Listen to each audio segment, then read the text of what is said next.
Hello, Kalu Kale. How are we doing today? A little bit later than I originally planned, everyone, but that's half the fun, isn't it? Welcome back to Fist of Chaos. We are going to be working on styles today. Yay! I took a nap earlier. I ate a lot of Chinese food, and I'm like, Notepad is sleepy, so I went to sleep. As they say, I was a little eepy. And when you get a little eepy, you go to you sleep, and then you have weird dreams, and then bad things happen. But yes, welcome to Fist of Chaos. We are fisting, and we are in chaos. So last time on Dragon Ball Z, we did offensive moves. Outside of that, I ended up doing some very basic things I thought about doing earlier, but I just didn't. One of those things, if I zoom all the way in, I had the option to use any melee weapon as a ranged attack. So yeah, just fucking yeet a melee weapon at someone if you wanted to use it. It's as simple as that. You can use it as a ranged weapon. Outside of that, there is the question of... There was oh yeah, I fixed these up a little bit. They say the same thing, they just look different. Be a little easier to understand. Generally speaking, everything should be pretty normal now. Everything should work properly. Anything else fun and exciting? No.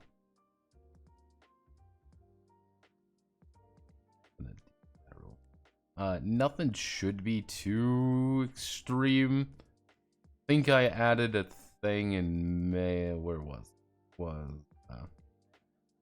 yeah, there we go. I also added this rule just because I'm like, it's sometimes going to be a little bit difficult to get into the range category. If it's a little bit difficult to get into the range category, they can just instead fire a thing with aim, but they roll with curse, which is to say you're only going to be rolling 1d whatever the fuck you're rolling, which is usually going to be a lot worse. Possibly rolling nothing if you want to, because you suck and everyone hates you. So, generally speaking, combat got a little bit of an upkeep. That's all that happened. There's some other things I need to do with that to make it better. So, as you can kind of see here, this is the offensive combat modifiers and things like that. Now, we get to go to defensive moves. Welcome to defensive moves. Same principle, slightly different. Offensive moves, like gamer words. Offensive moves, like I'm going to Hadouken your ass.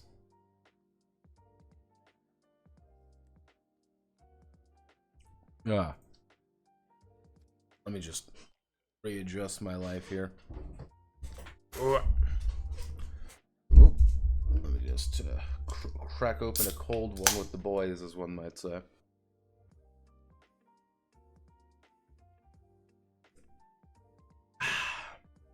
Delicious. So.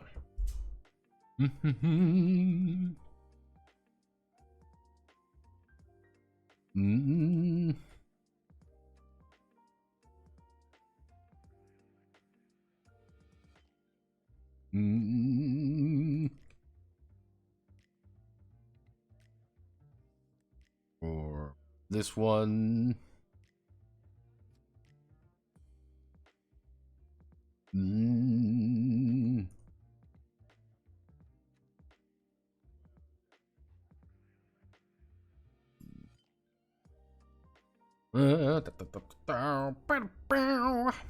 Let's see. What did I end up writing? Defensive.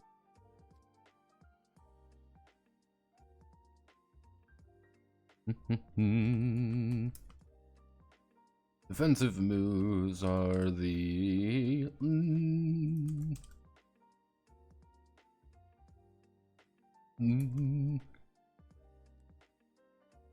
defensive moves are building blocks, more complicated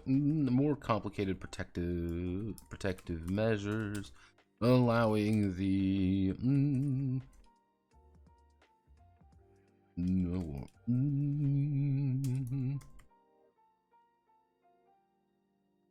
So not only more way dangerous, that would prove lethal, but also change the momentum of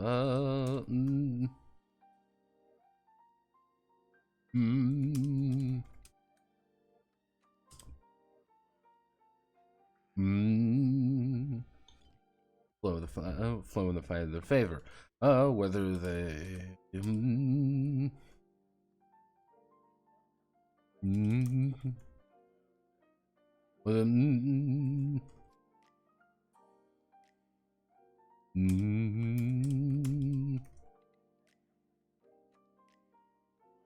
let's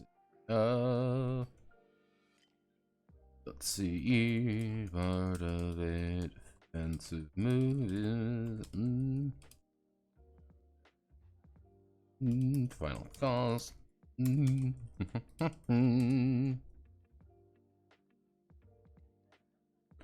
Style cost.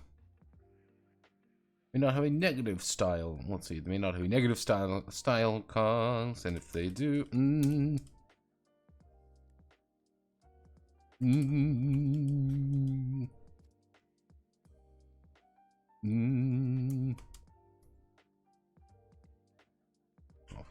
it'll be awful at defending themselves. What I'm going to do though is we're going to do this.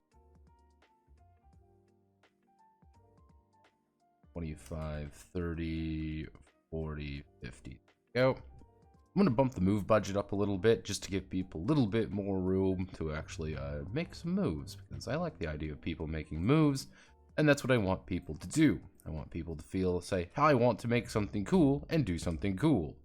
It's as simple as that.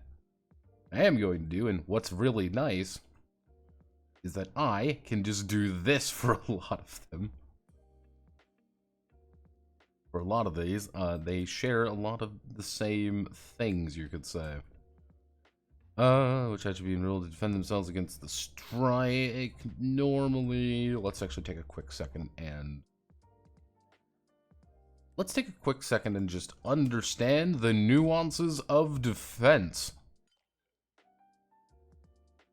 Nuances of defense. Dun dun dun dun dun.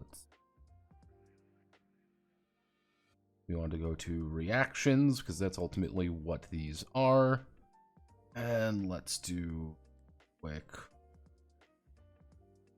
Nope, go over here. So, defensive attribute being rolled to defend against the attack.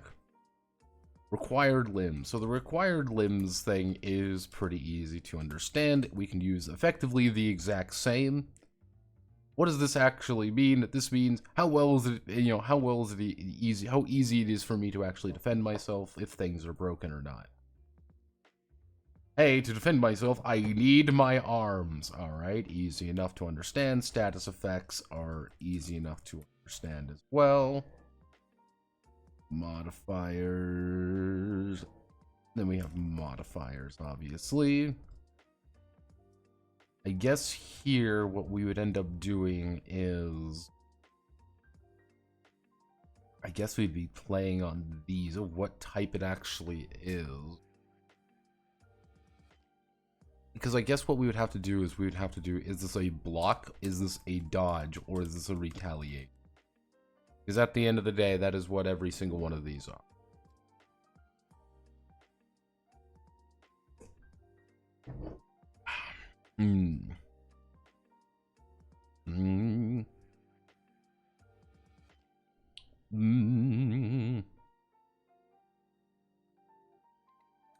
Yeah, block, dodge, retaliation.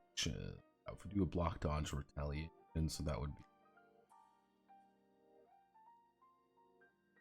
Luckily, we would effectively be adding in the attack type tag. We would be adding that right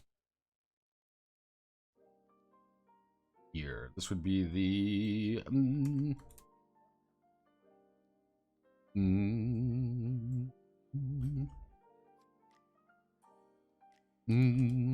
what is the...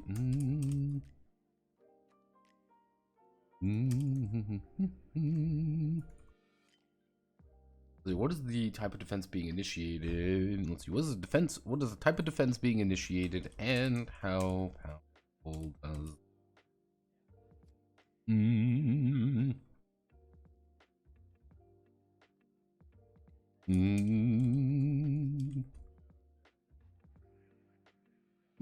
more being poured into.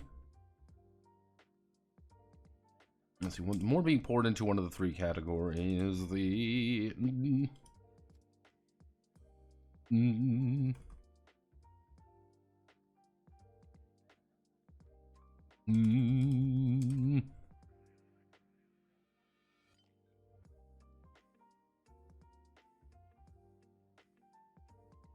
Okay, so basic idea is that we're going to then break this up into three categories.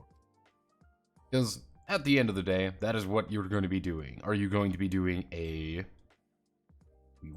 Are you going to be doing a block? Are you going to be doing a dodge? Or are you going to be doing retaliation?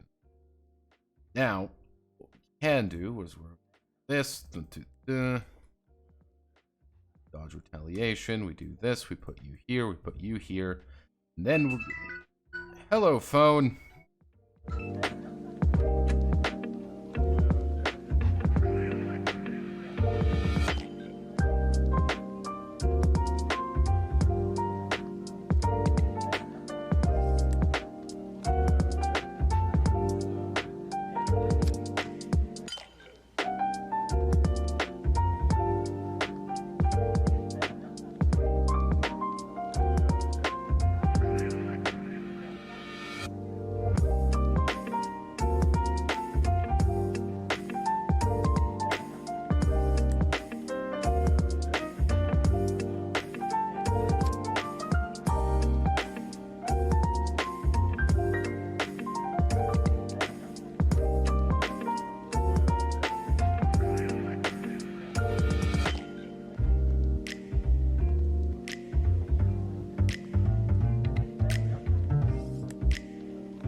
I can do a trick throw. I can speed. Can my speed do at least 40%? I need grappler damage on your game. No, Pat. I'm not asking. There is a part of me that like this is why defense was going to be like both really easy and really complicated. In the base version of how defense works, it is you roll a defense die. That is how much damage you just remove.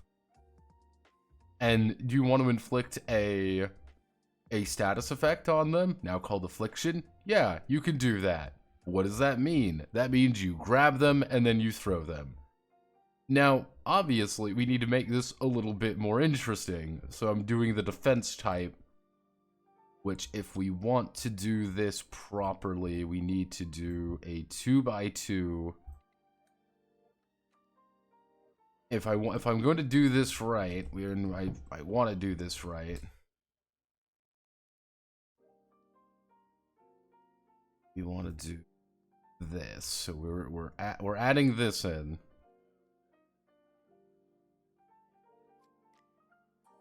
Let's see. So block do.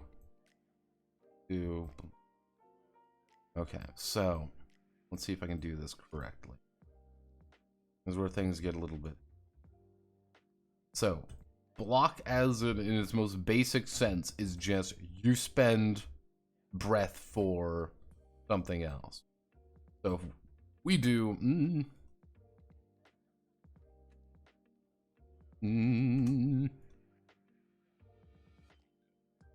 damage mitigated. Actually, we want to do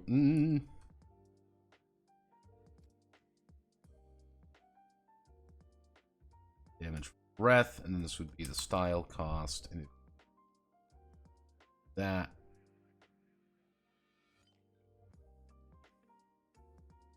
we need expand you. We need to expand the expand. 2.2, 2.1. Oh god, this looks rough, but okay. 2.1, so damage breath, so this would be 1-1, 0. 2 for 1, 2 for 1, which would be style cost 2. Style cost 2, 4, 3 for 1, which would be style cost 4, 4 for 1, which would be style cost 5. And then finally we do 6 for 1, 6 for 1, which would be style cost 7. Little, you know, we can't really do that. Then we come on, baby. Come on, baby. Come on, work with it. Come on, work with it. Actually, I just do expert hack. Just change the column width. Change the cell padding. Amazing. Tier. Novice. Proficient. Proficient. Seasoned. 1, 2, 3, 4. Ooh, god, we gotta make those tiny. So.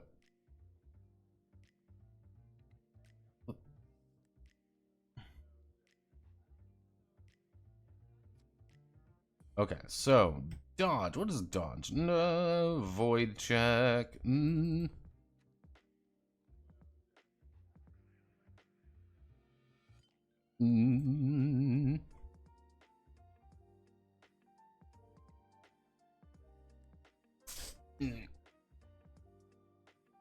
Okay, so if we want the idea of a void check being able to... Okay, so we want the idea of a void check of being able to occur. And void checks are specifically a bonus roll. Because that's the concept of a void. If you're trying to void something, that means you have to attack their void. And if we go all the way back up here, you kind of see voiding is possible, but that's, you're effectively, the concept of making a void, you know, a natural attempt to dodge against, attack them, they'll roll inner flame against that. So,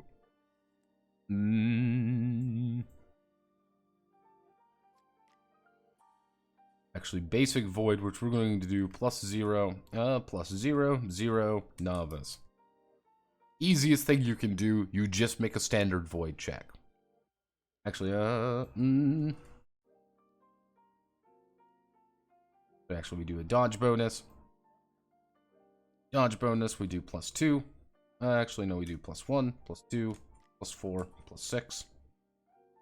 And then we do 2, 4, 6, 2, 4, 6, 12.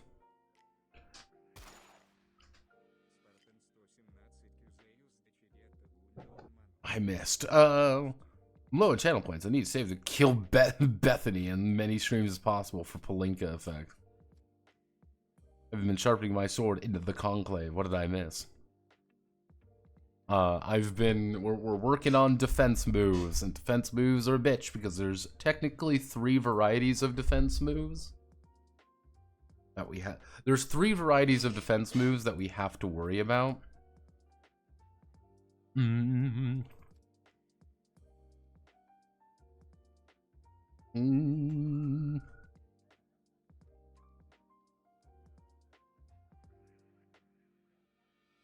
Okay, so dodge bonus.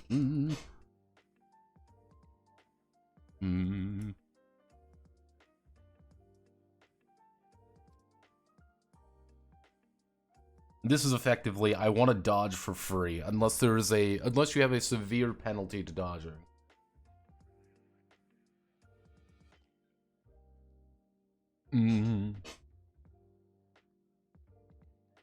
Retaliation.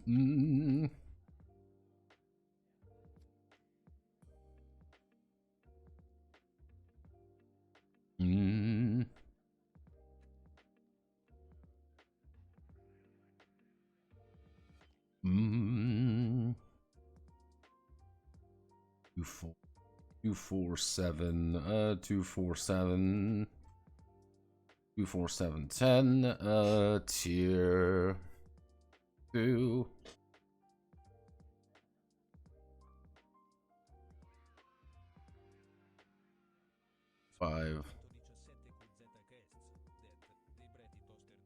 The Bratty Toaster Diaz. Not interesting, but then it's interesting that now Bethany has become part of your Ethels. Ethels? What the fuck is an Ethel? Let's see. So the $20 Bratty Toaster Diaz is definitely there. Let's see. Damage, breath, dodge, bonus, attack type.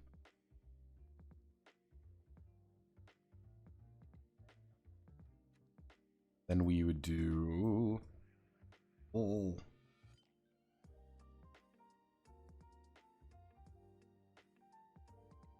So we would have to do.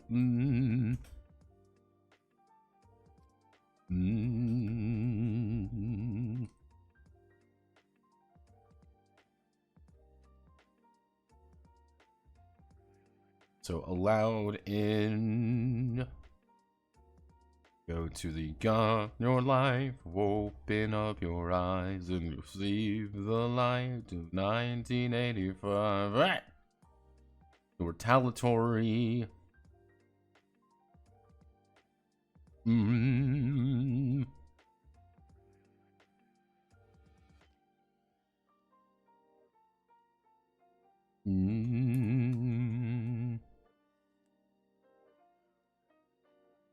Want to do Inferno.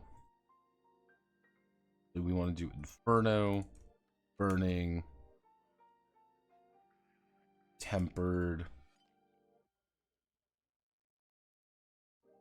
Cool, Ice? Because normally you cannot actually use a retaliation in cooler ice. You cannot use it in those. You may say, why can't I retaliate in cool and ice? Because you're on full, like, you effectively, the idea is that you are in full defense at that point, and you are not like looking for retaliate. You are looking for to keep your ass up. So if we want to do cool and we've got you up to let's do exotic and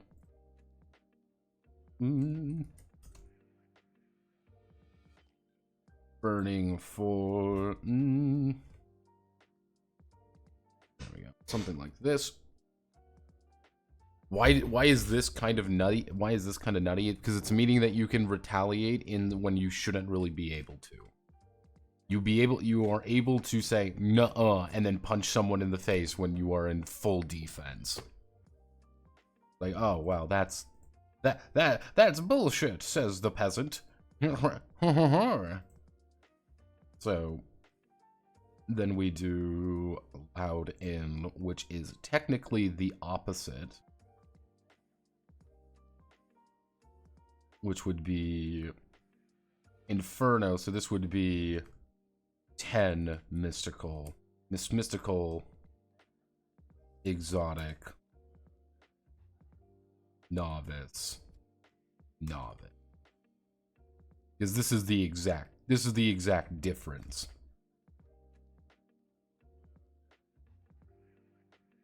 Because you normally cannot dodge in the more aggressive you are. That's kind of the trade-off for being more dodgy is that you cannot actually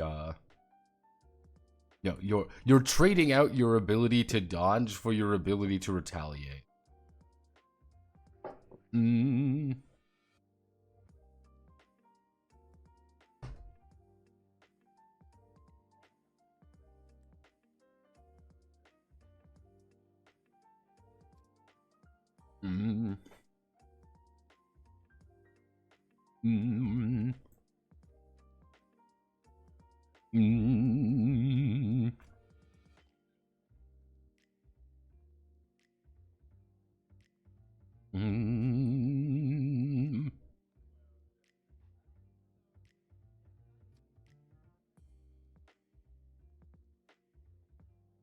Perfect blodge.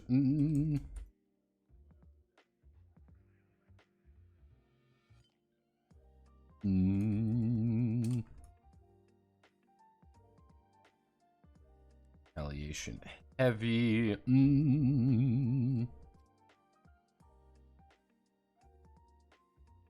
We want to do a retaliation.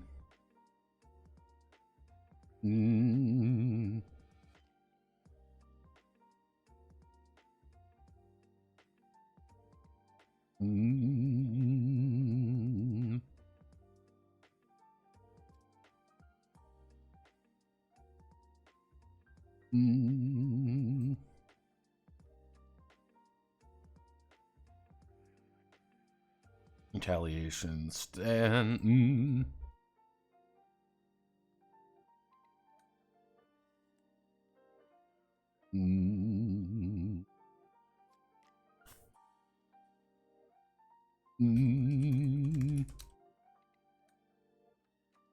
If damage is reduced to 0, so effectively you can say, I want to do a retaliation there. I want to do so if you manage to reduce all of the damage to 0 with your block, you say, no, I perfect blocked. I get to immediately follow up with a heavy retaliation. I get to do a heavy attack on you. Let's actually bump these up a little bit more. I get to maneuver, which is going to be pretty expensive. I can scan you. I can attempt an overwhelm. So effectively, you can spend all this block, you spend all this breath trying to block all the attack, you perfect block, and then you can say, hey, I want to immediately move into the range section. I want to immediately try to overwhelm someone.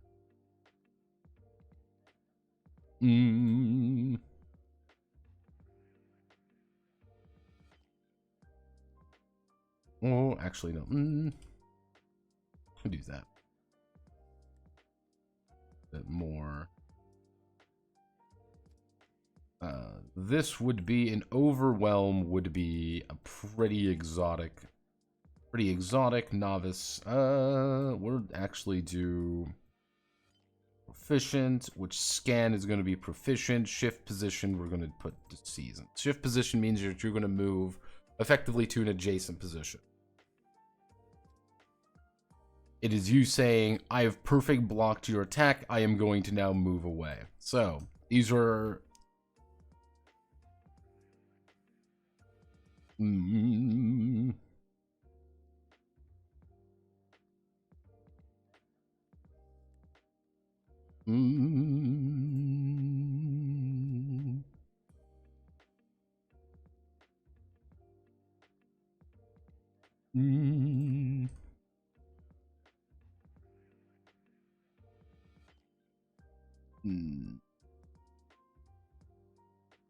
You immediately perform a disarm action. If we want to do a disarm action, you perfect block.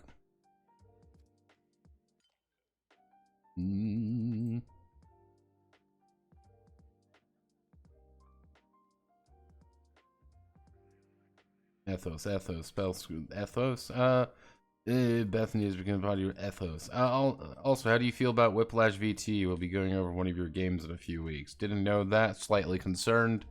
Mostly because it exists. When is the Pathfinder video coming out? Unironically, I could probably do a Pathfinder 2e video. And part of me would want to do the Pathfinder 2e video.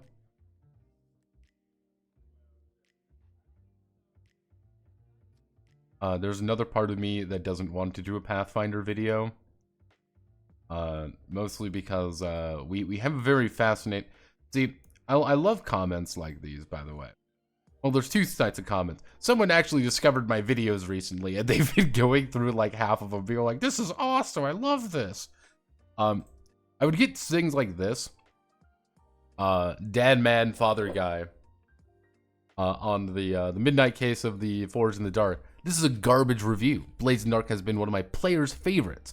Running has taught me how to be a better GM for my indie games. This guy gets almost everything about it wrong. This is what would happen with that video, is, well, I had fun with it, so he's wrong. And it's just like, well, I didn't. Let's see.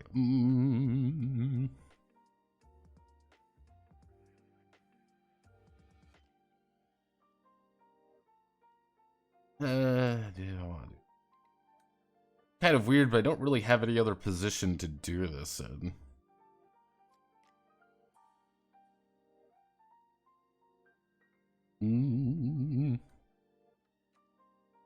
Actually,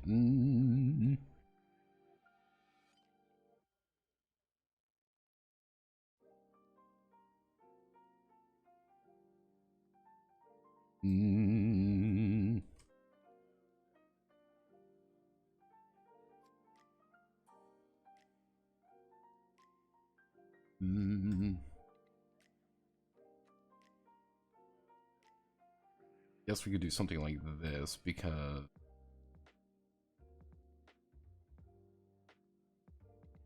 put you right there. Okay. So that should work.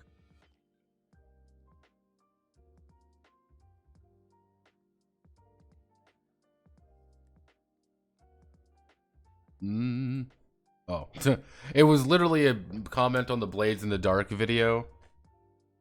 The thing is, the Blades in the Dark stream, because I never did a video on Blades in the Dark, because my resounding opinion on it is that I find Blades in the Dark extremely boring.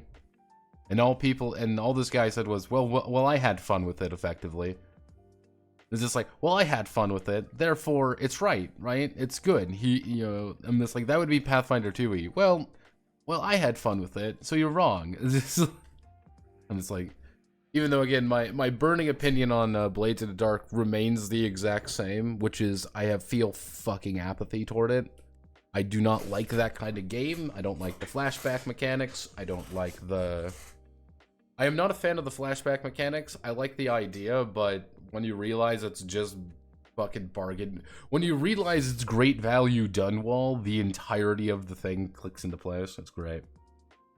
Have you tried to do yeah, I've done a few collabs with people. I do little talks. We have a video. We did a collab with a bunch of latex furries. Don't you know? Yeah, it will always be my my greatest achievement.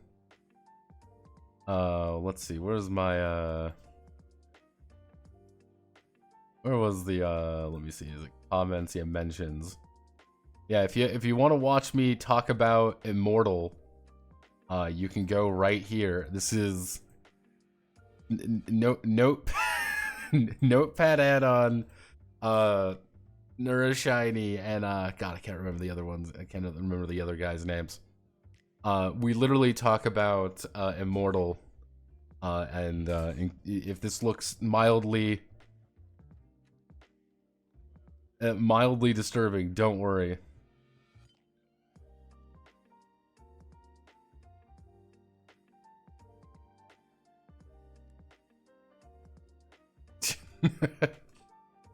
Yeah, no, it's great.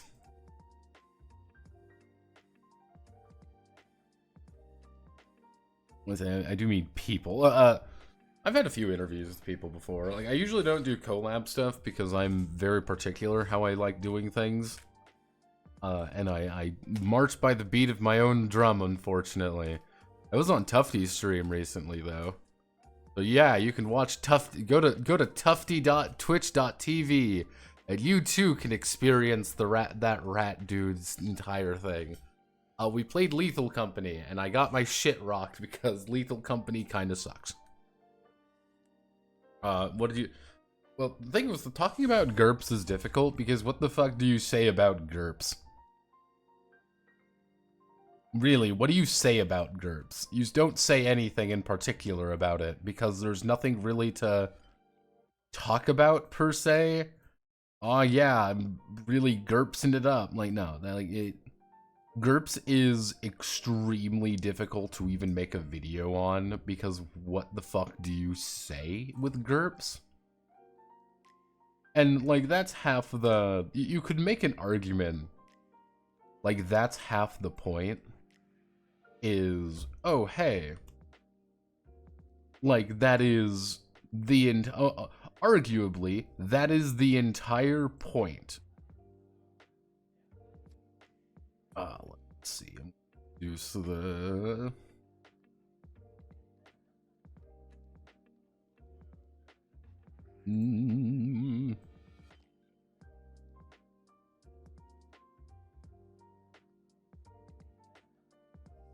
Use the point costs here.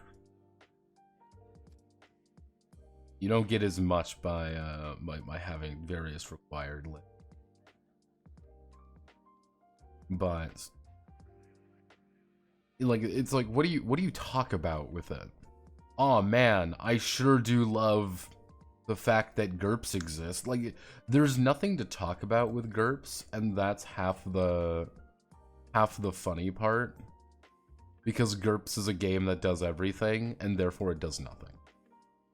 Legitimately, the only opinion that I could ever muster with GURPS is that GURPS does in fact exist, and you can run anything you want in it. That's the secret. Is that you can run whatever you want with GURPS.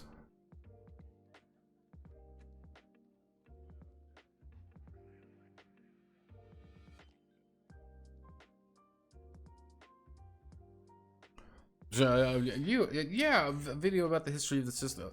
Like, generally speaking, I don't really have any interest in doing that. I haven't really had an interest in doing, like, another, like, how do I want to word this? I haven't really had a big interest in doing a, kind of another historical piece, if that makes sense, for a while, because I really don't have anything actually interesting to talk about. This might seem weird, but yeah, I really don't have anything to actually, I don't have anything fun to actually, like, chat about. Because I was lucky enough that, the TSR situation was such a fascinating shit show. And all of the characters involved in that shit show were more interesting than the shit show going on, if that makes sense.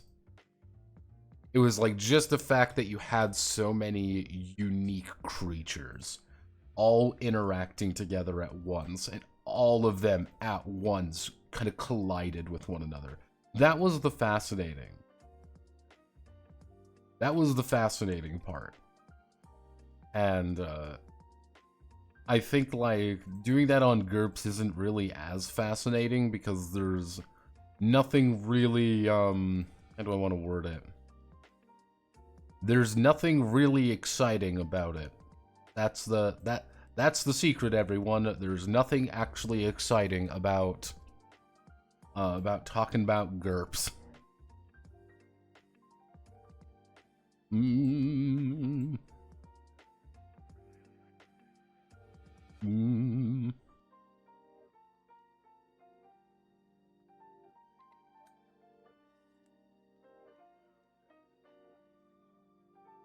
is that a good thing or is that a bad thing? Depends on your depends on what you believe, but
defense, which effectively means that you roll a third die.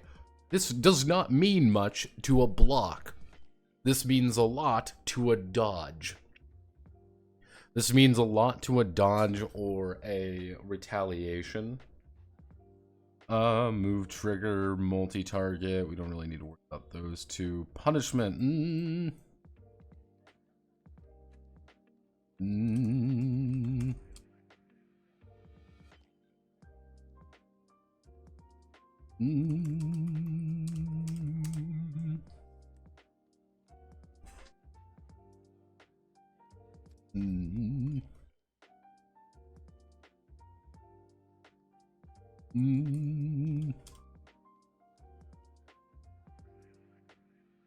It's the idea of a whiff punish. It's not a retaliation. It's you just deal damage to them.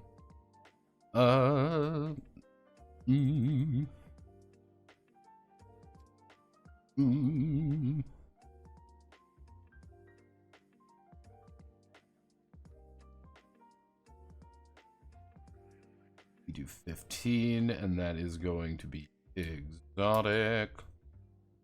Exotic!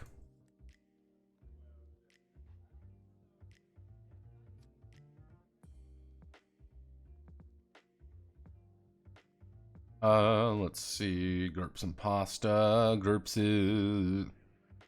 This is just for the next about this DRPG. It's not the end or start of the discussion. DRPG will lead eventually. What about the time when the company got raided by the government over trumped-up charges that didn't exist? The thing that happened there was GURPS Techno. I want to say it was Future Tech or Cyberpunk or something. Effectively, they were like, yeah, here's how you can hack. Now, there's a few stories of what happened there. Some people believe that it was this guy literally just did some really autistic research and figured out how to do it. And the government was like, oh, you're spreading terrorism. You're telling people how to hack into US security because the FBI can do that. It was proven to be bullshit, but that's half the fun. Then there is the other one, which was like, effectively he knew some people and he asked people he shouldn't have, and they told him things he shouldn't have been told. But hey, it's just a silly game.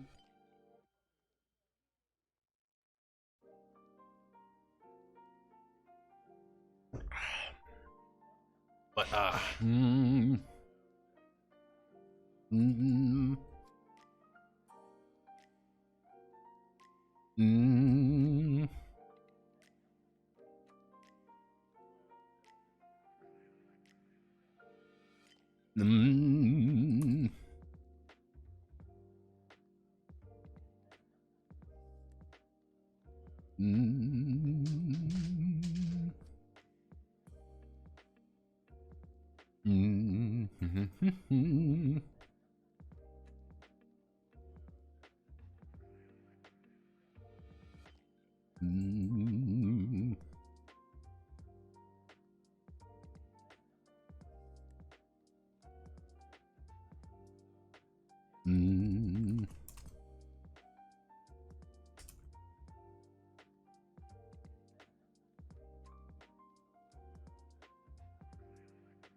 So Combo Breaker is pretty good. There's a catch though with Combo Breaker.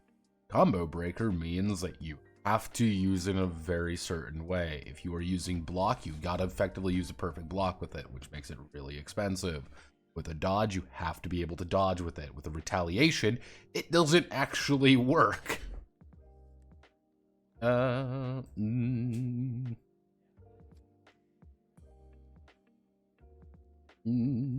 Actually, do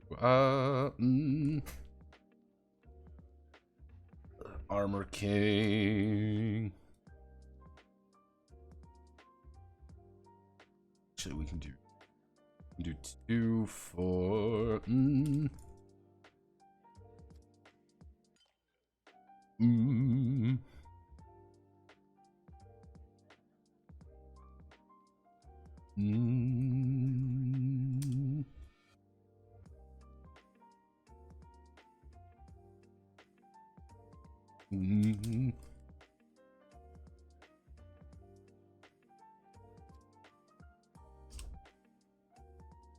that.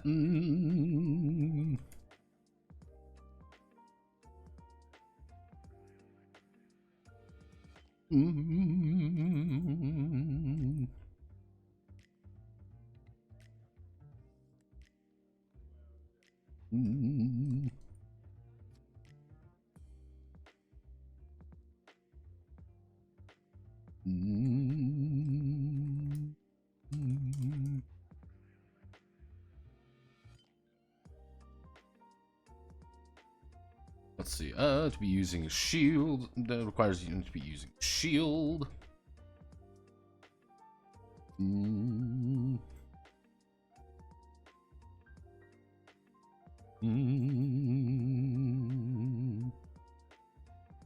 Feel like I'm missing something.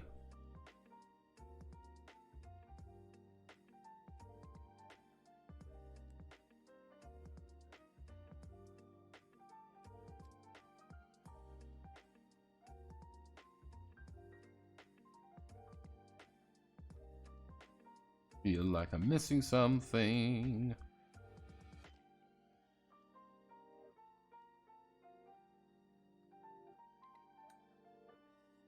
Give me that little bit more room. Come on, give me that little bit more room. It's right there. Can I do 8.5?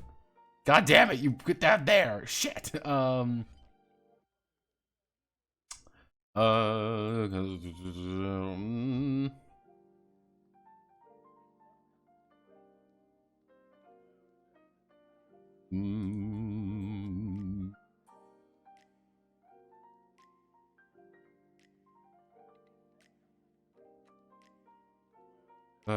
Let's see. The more complicated the fighting style, one.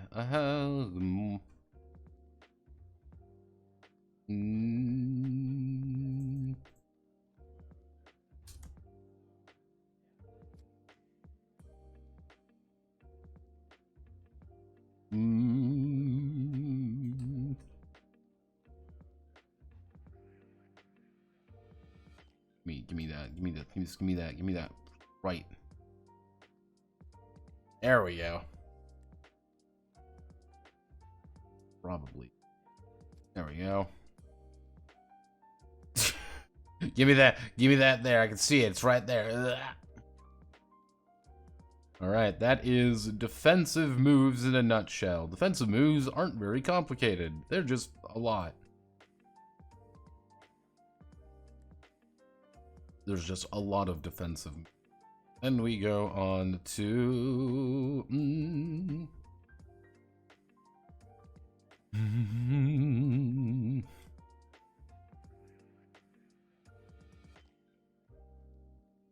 Let's see. Encompassing.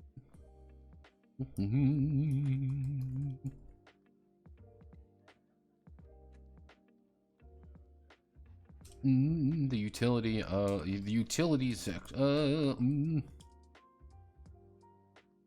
Let's see, the utility slots of style.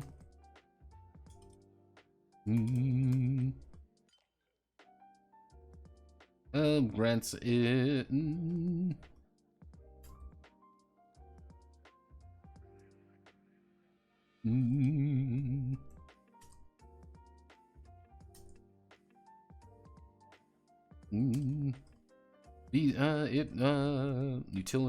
Utility moves. Both stances.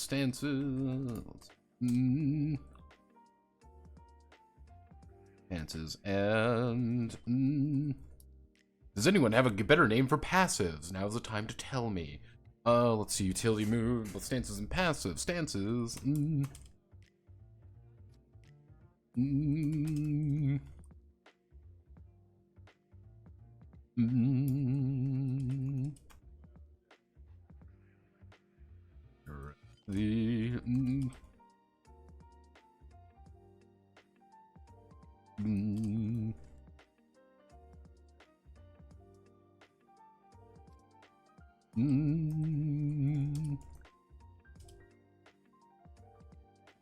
passives. Buffs, innate. Innates could work. I like that.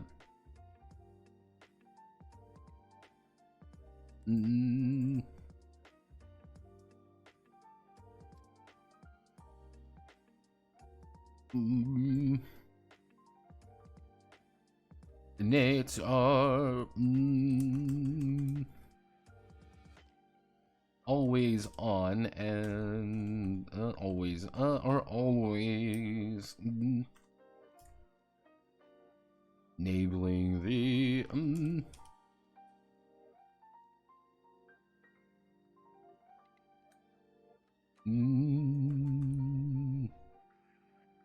enabling the warrior to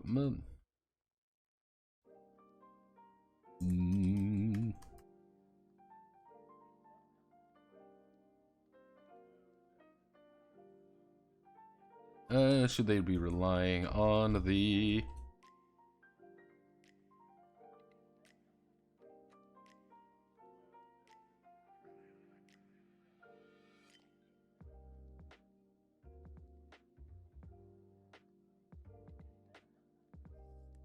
well, it sounds like you don't really need me talking about it then, if there's a full fucking movie about it. Like...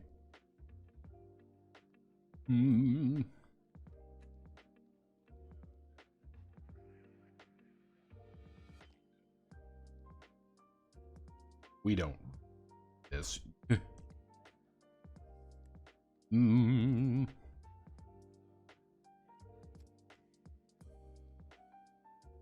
That's not really too... Like, that's not really too important. The original idea was, like, how many can you actually afford? Like...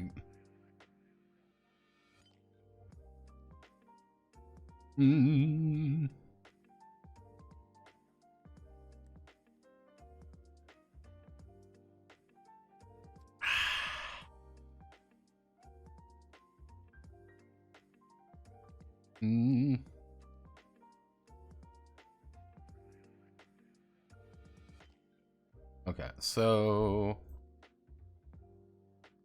At the end of the day, we want to make a stance as basic as physically possible. What is the stance value? So, basic idea. Stance value... When a warrior...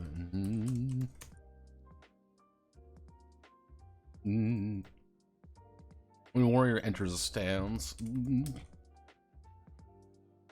By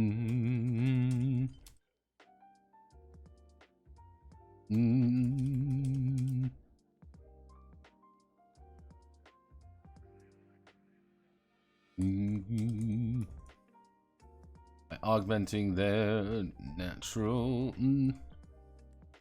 By augmenting their foundation. Augmenting their foundation.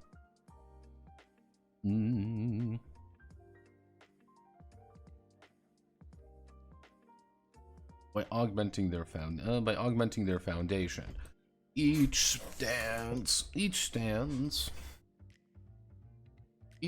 has its spread, which indicates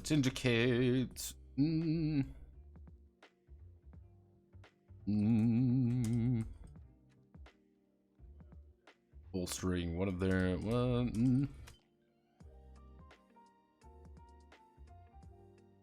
let's see, the which is bolstering their bolstering or weakening, or let's see, which indicates that the warrior is bolstering or weakening their foundation.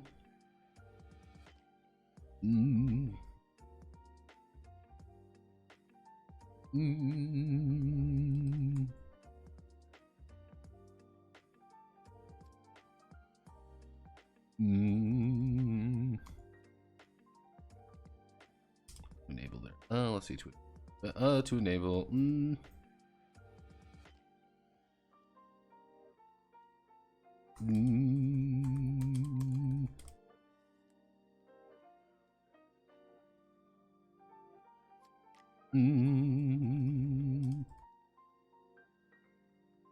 Indicates how many. Mm.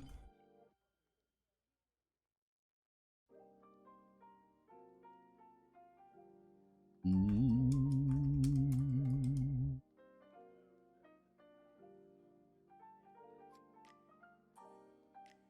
Mm. Let's say each stance value and spread indicates how many of the foundations are considered bolstered or weakened. Bolstered.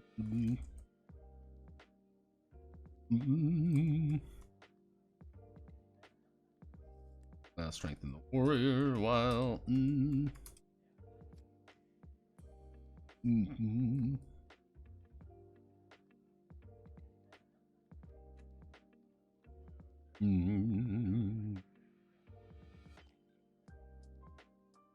So we this, not this, this here. And then we're going to. We need to do stance value. So we're going to do stance value. Actually, if we're doing this right, we.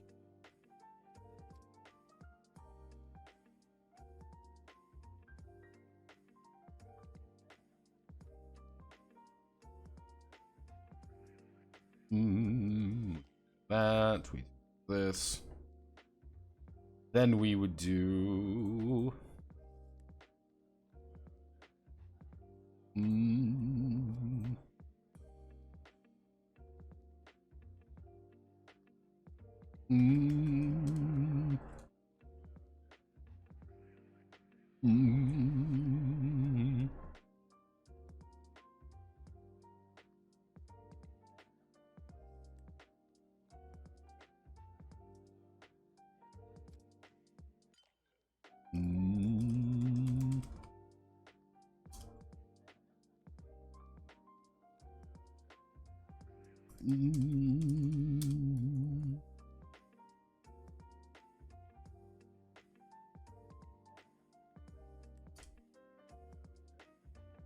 The total boost. It's possible, so we want.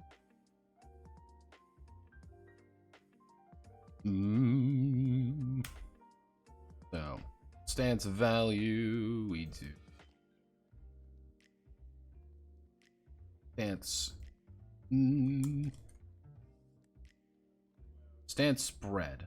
2, 3, 4. 2, 3, 4, 5. And then this would be 0, 3, 6, 9. This is effectively saying you can augment every aspect of your being at once. And your stance value, we go here.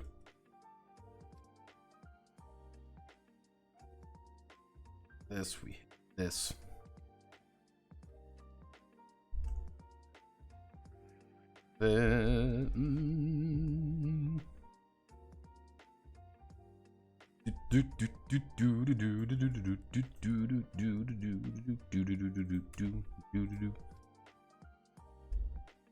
Okay, basic idea. You, we do this, we put you over here. So we've discovered all of this. Each stance's value.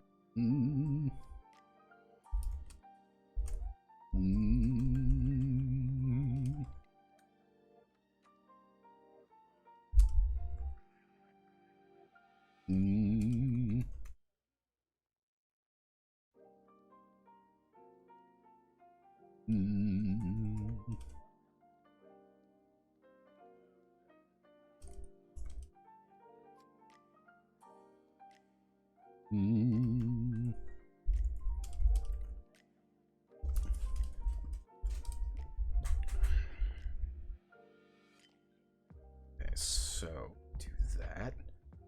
Then we do this. This and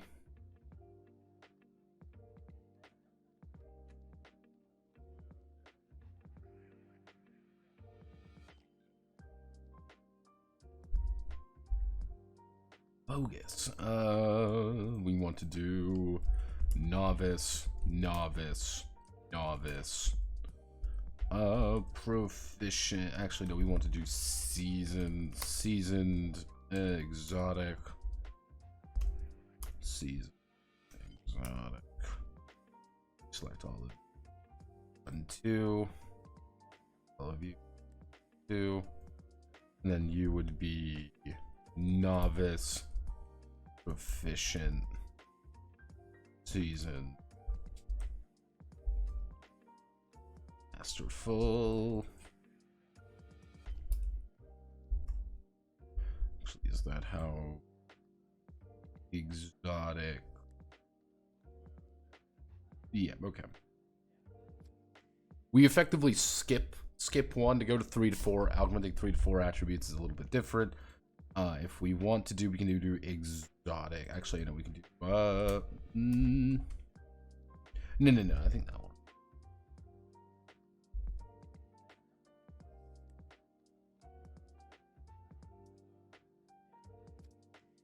Oh god. 0 hour squadron, baby. Hell yeah, baby. Good evening. What's chatting there? Ow. We love 0 hour squadron, baby.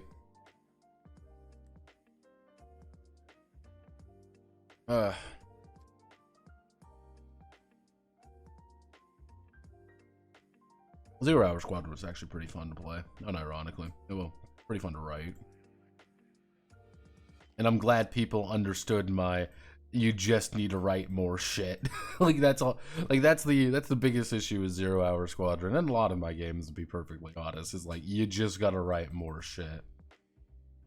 Foundation. Weakens and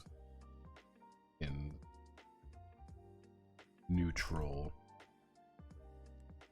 1, 2. Bolster. Weaken 3. 2. Weaken 3. Weaken 2. Everybody's working for the weekend. 1. Neutral. Bolster 1. Bolster 2. Bolster 3. I heard a manly get triggered. Holy shit, 15 viewers. Uh-oh, 15 viewers. How's the 0 hour squadron video doing? Have you thought about giving 0 hour squadron the 0 hour squadron needs a lot of stuff. There's a couple games that I would say like qualify for a cruciform treatment. Some of them a bit better than others.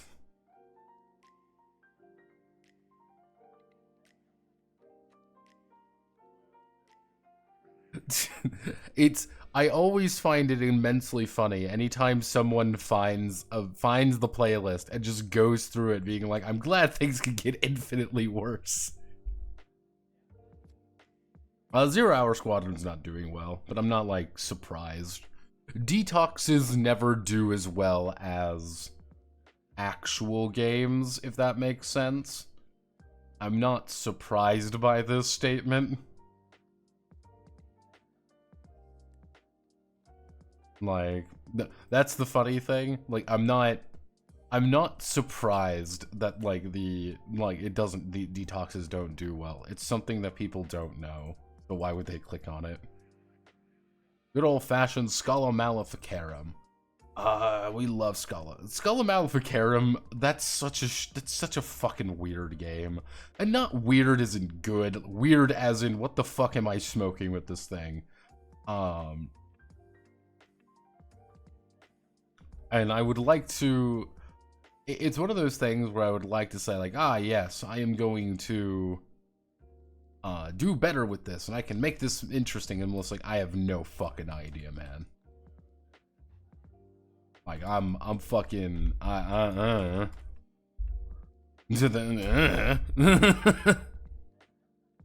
like that game is fucking weird from a variety of standpoints, by the way. And I want everyone to remember that. Like it is a fucking weird game from multiple places.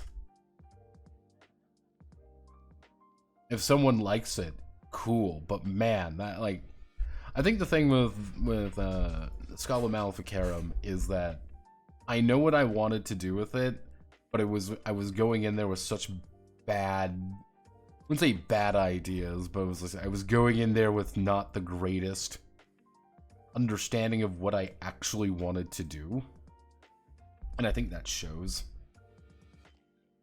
I think that shows in certain aspects of that game. People, for some reason, like it. No fucking idea why.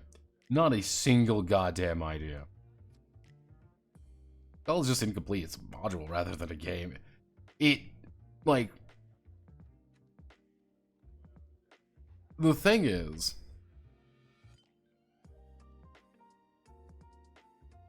Nobody wants to see you wanking at your genius.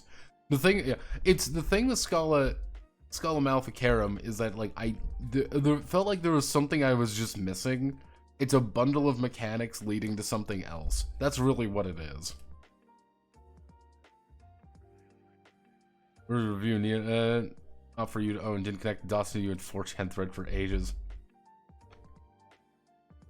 Yeah, I mean, again, I don't blame people. Like, that's not like a, oh man, this is something that is, you know, I'm mad at people about. Why would I be mad at people about that? Let's see. We want to do.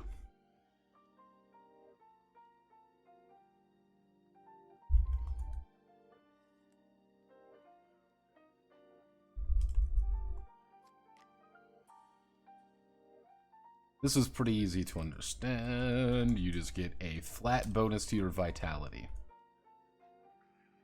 Oh.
It is always funny anytime one of my like videos, like one of the games that I've actually worked on, for some reason clicks off with people. No idea why sometimes. It is completely fucking random of how it would be like, yeah, no, we're just making this is our thing now. I'm like, but why? But why?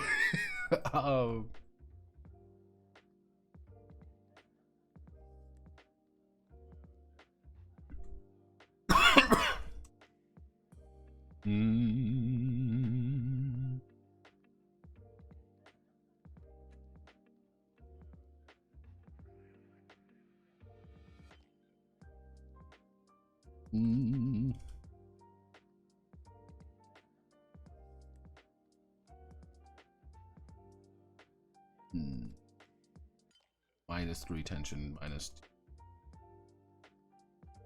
tension.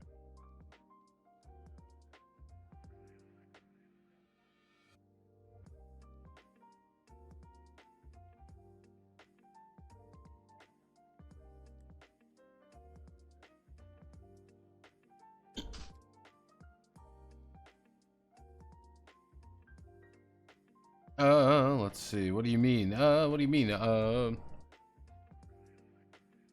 It's some, every once in a while, I'll post like a detox and it'll get a shit ton of views, like an unnecessary amount of views.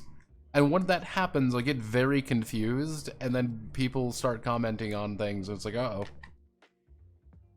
Let's see. What's your thoughts on small skill lists with lots of mastery specialties compared to large skill with that are actually comprehensive? At a long time ago, I used to be big skill lists are better. Later on, I have realized that smaller skill lists are easier to work with. You may be thinking, but why? But why are we doing that? What's the reason? What's the purpose? But why? Generally speaking, like, large skill lists can be complicated at some points. Like, if we do like 3rd edition, like if we just do like 3 skills. Like, generally speaking, I'm thinking about it. How many times have you seen in a game, unironically, let's just be serious with ourselves here. How many times have you seen someone roll animal empathy versus animal handling? Probably not that much. That's why I always find it funny anytime I see like the animal handling skill. Like, there are so few reasons to use the animal handling skill. If you really, outside of it being like, we need to use it versus something a little bit more useful. But then you get things like, oh, listen, and then you have sight, and then you have hearing. I mean, like, do we really need different skills for these when it's just senses at the end of the day? That's why I've been, generally speaking, I've been saying it's easier to have a smaller skill list and, you know, flesh that out than have a large skill list full of things that people won't have, because inevitably what'll happen is that people end up being retarded. And you may be thinking, what do you mean, retarded? I mean retarded as in the idea that they have no skill ranks in being able to hear anything. Therefore, they can only smell. What? Like that? Like, oh, well, I'm this master thief, and I have no idea what a rope is, though. I cannot use rope. Sorry. Rope is a foreign concept to me, and I am unable to master the art of using a rope. That is something that does not make sense to me. And you look at it, you're like, what do you mean by that? And because, I'm going to propose something to you. I want you all to think about that. I want you all to think about this. You, yes you, right this second, have 10 skill points. You have 10 skill points. Now, oh no, you have 5 skills. You have the fighting skill. Okay, that seems pretty useful. You have erotic basket weaving. Okay, that seems less useful. Aerobic exercise. Okay, not as, like, okay. Like, there's something we can use with that. Seeing things. Like, seeing things in general. Yeah, just being able to see things. And then you have the knowledge skill. And then you look at it, and you're like, well, shit. Because I've seen some game. I think one of the most, like, the guiltiest as charged. The guiltiest game I've ever seen this is the SCP RPG. And I would not blame you for not remembering the SCP RPG. If I could find the SCP RPG. Okay, so to give you an idea, this is the SCP RPG. And there's a very specific reason why I have a fundamental, like, issue with the SCP RPG. And I think the creators of Scumbag, but that was a very different reason. Now, it's too. Come on, give me a higher quality version. Come on, give me that. Where's that high quality? Give me that high quality version of this. I think it was this was a terrible game, by the way.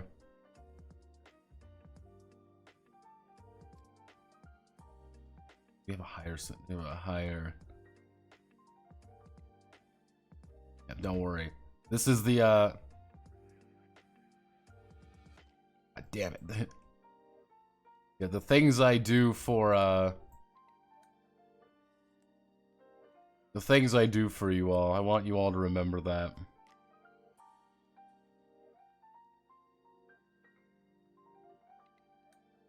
Anytime you say I don't do anything for you, always remember that I do.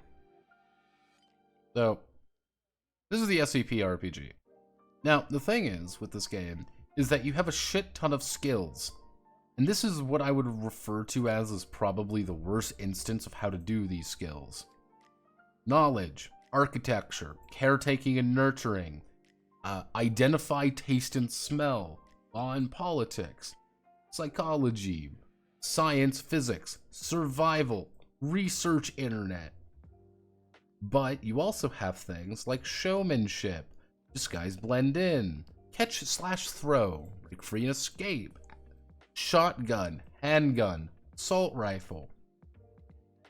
But then you get things over here. Awareness and reaction, dodge and block, endurance, intuition, resist death, resist distress, self-control. Now, I'm going to give you a secret here. You have a limited number of points to play with, and you have to distribute them among all of these.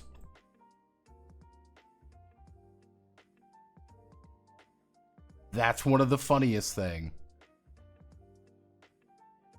Yes, he did, and he said like, "Oh well, you know, this is a really good video. You know, I'm gonna iterate on this a lot." And then he never did, and then he released the second Kickstarter without delivering the first one. Yeah. Like this is probably one of the worst examples of it, but this is like what I try to point people toward, because the thing is, you have a limited number of points, and you need to invest these points into all of these skills. Every single one has equal billing. Where are you gonna put your limited number of skill points? Are you gonna put it in religion, SCP lore, or not dying? And that was one of the big issues I had with the game, was that it really encouraged you to make MTF agents, but all of your MTF agents would be like, oh, I am a master with an SMG and can perfectly hit people with it. On the other hand, I fundamentally do not know what a handgun is. The skills that fit my character idea, you will die immediately, because you have to put resist KO and death. Because if you don't do that, if you take any damage, you'll just die. And it's not like this is a really simple character. No, it takes you a couple minutes. It will take you about 20-30 minutes per character, and that's if you know what you're doing. So you're going to pick resist, KO, and death. And then you're going to have to take a combat skill. Because if you don't take a combat skill, the MG is a twat, his job is to keep you alive. That's kind of the problem. Is that everyone is assumed to do that, but everyone's also not assumed to. It's a very weird game. Not in a good way. It's a very weird game. And it didn't need to be as complicated as it was, but it is because the person who wrote the SCP RPG is a lunatic and a bad one. Let's see. So what you have a small list of skills, 10 to 12 instead of traditional 20. These skills were really general, so you can take craft to 100%. You could probably take craft to 20%, then you would have to put more points in craft blacksmithing, armor smithing. That's... People are going to find the optimized way, especially if they're write-in skills. Because anytime you have write-in skills, the secret is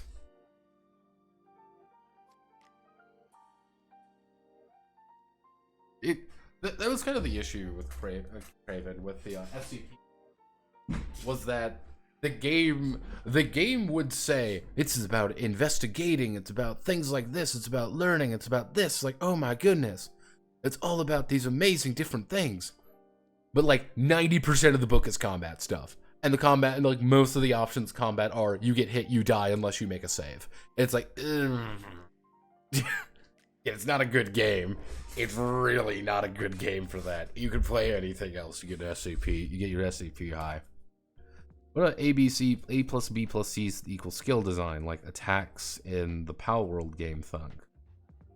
I have no idea what you mean. I do not know what you are talking about. For Horace, to answer your question a little bit there, it's a thing. The problem there is that people are going to want to make skills being like strength plus agility plus perception. Oh, not my thing. I like having skills in game.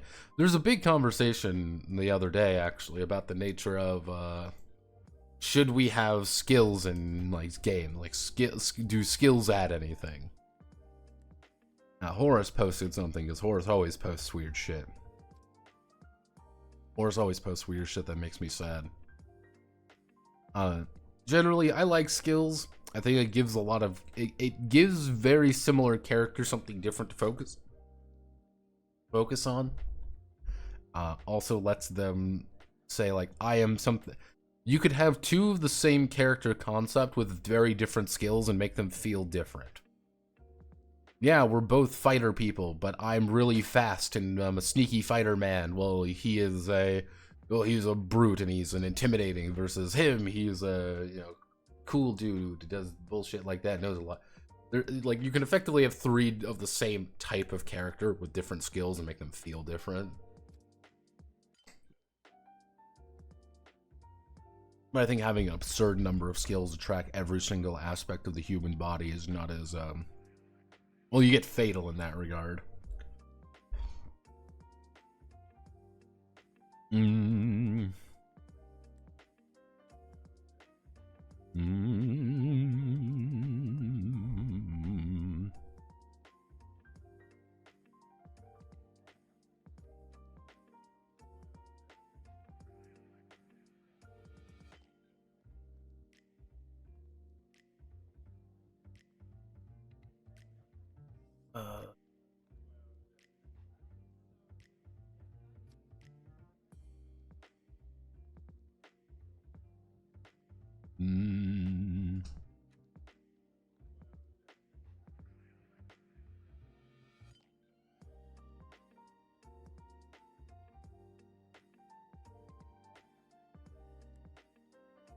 Want to do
that we do this week and this bit.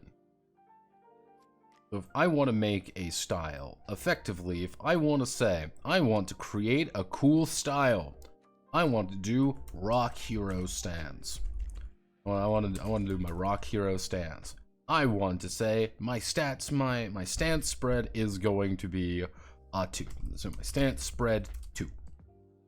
It can only affect 2 of my attributes, and I'm going to say it's going to be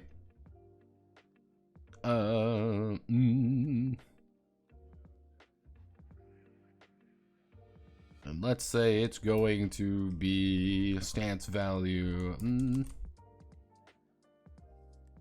Actually, we can do 2, 4. Let's see, 2, 3, 4.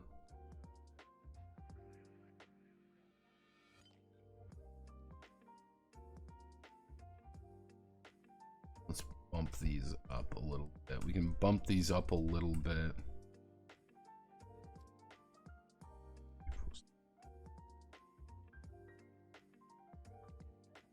So stance value. So stance spread 1, stance value 1.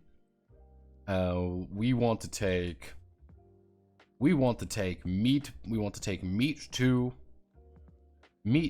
physique -1. So effectively, I get plus 10 vitality, well, as long as I'm in this stance, and I get a grand total of -2 damage to all of my attacks. That doesn't seem like a lot, but that's, again, that's a third of, that's a third of your dice early on. Like, this is what you would get. This is all that you would do. You take -2 damage, but you get plus 10 vitality. You enter Rock Hero stance. Later on, you can move into other stances, granting you different abilities. Easy peasy. So, what we can do, actually, Oh,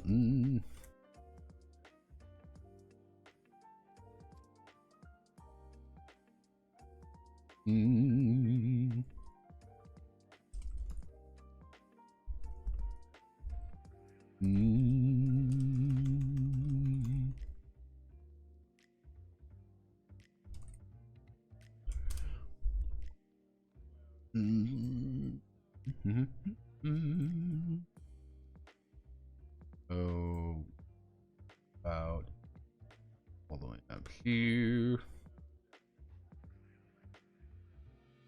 Stands, we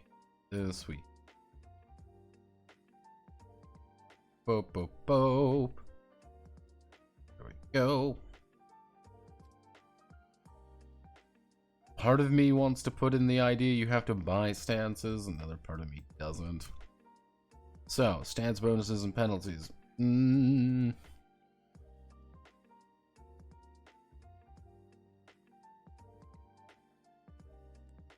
Okay, so stance bonuses and penalties are effectively just modifiers. So this is what they be. Stance modifier.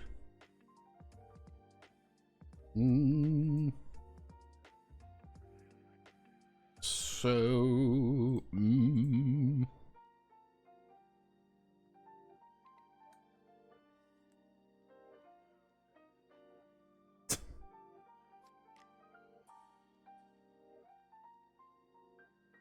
let's see. A powerless Pokemon. Let's see.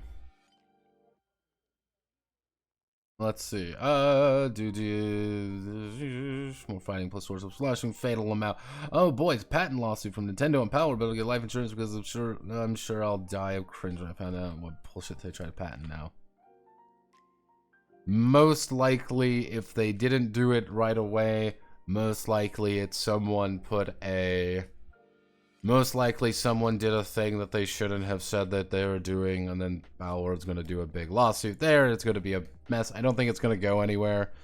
I think it's literally just saying we wanna do this. You probably strayed a little bit too close at one point, and that's people get mad. Ben's all non-skill based RPGs. I mean, you're a weird dude. I know. I still wish I could take it. There's not patent. I mean, Nintendo probably has patent something like pushing a button makes someone jump. It's patent-wise, my guess would be either it's the concept of something like a PAL sphere, like the idea of like you throw a Pokeball at someone and something happens. The problem is there that every court case is going to throw them out because the existence of other games in the same sphere. They're doing it because Pal World make a fuck ton of money, comparatively to Temtem or something like that. Always remember that. Wouldn't be surprised software parents. well, I could probably just try to bully them with lawsuits and drain their bank account. Like, you gotta always remember, Pokemon and all these guys do not give a fuck what you do. They give a fuck what you do when you start making money off of it. And Pal World made a shit ton of money. Pokemon doesn't give a shit about Temtem. Because Temtem didn't make any money. Temtem made about $15, relatively speaking, and it collapsed in upon itself. Temtem is worthless now. Temtem don't make no money. Why has Pokemon sued Digimon? Because Digimon's a unique IP owned by other people that are big and have a lot of money and will enter into a death lawsuit. The Power World team is small enough that they are allowed to do something, that they have not the great financial backing that Nintendo does. But they also have enough money to justify your eating into our... Yeah, it's... Comparatively speaking, you have enough money that you have officially hit our radar, and I think they're probably a little mad. Because it does not help that Power World... Yeah, that also does have a big thing as well, Rico. That, no, you know, that's a good point as well. Power World has Sony on their back, which I think, unironically, that may have triggered things. Like, that I would not be surprised if that's a big thing. Like, that was the, we won't touch you because we actually want this. On the other hand, can you give a basic combat demo for the Fist of Chaos as it stands? Well, I don't have a group of people doing things with, but generally speaking, if I go to, if I go here,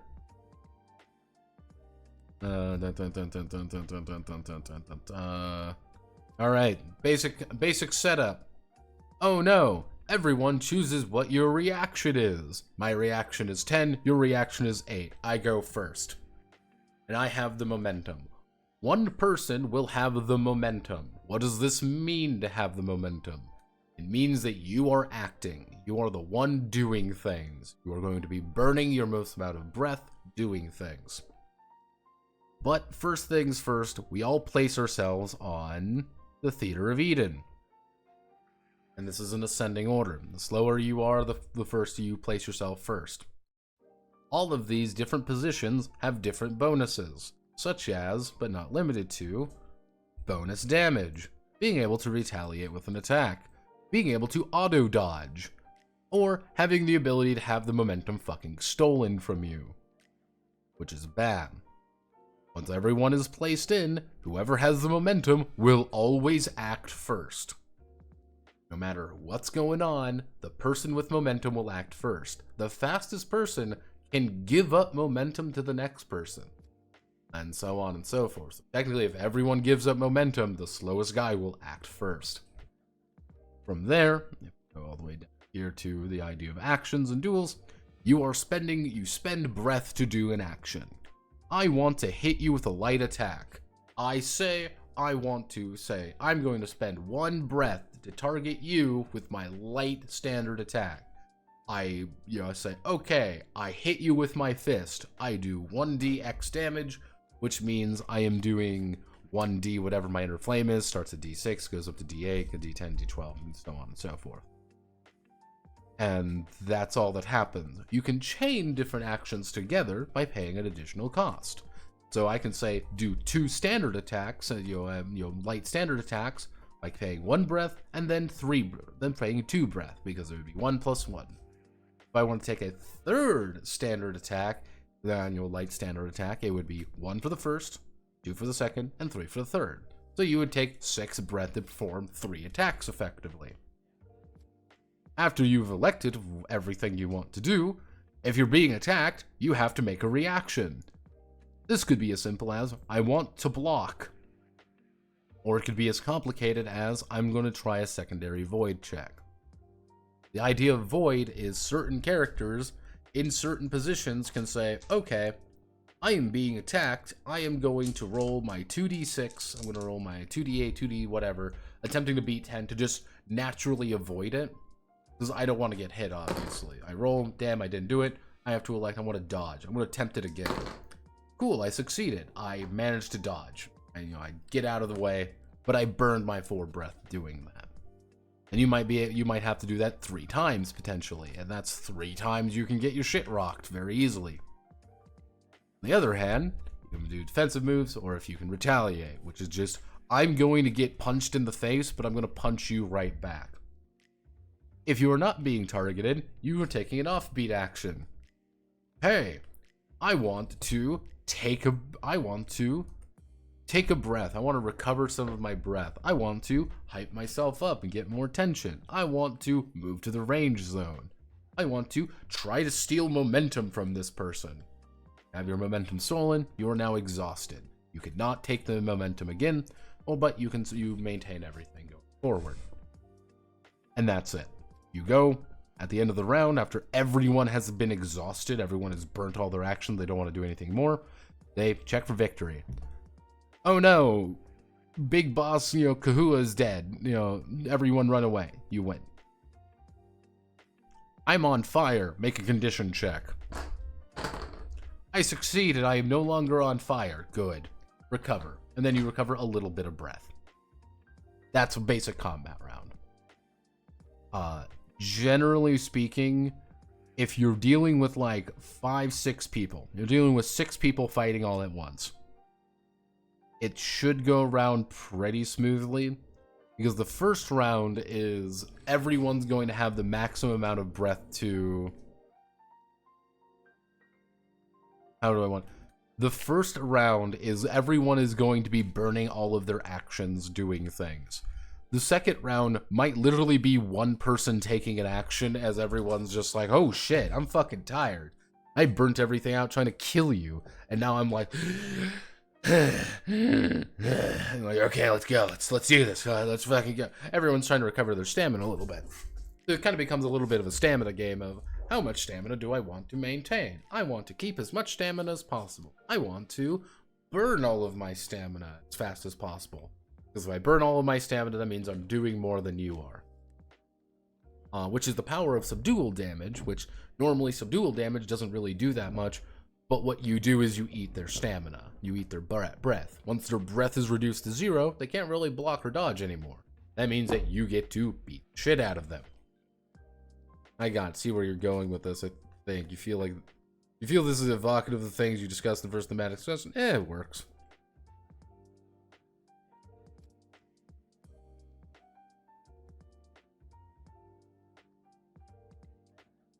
Yeah.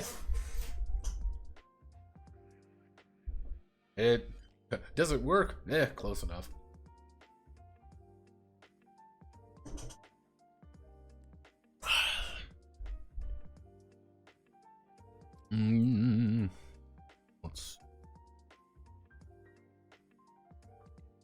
So we want to do...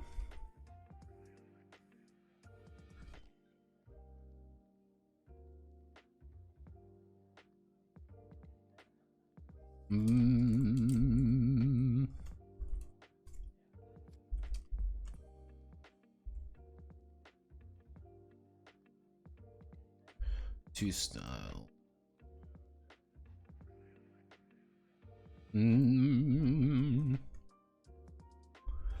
See, we want to do...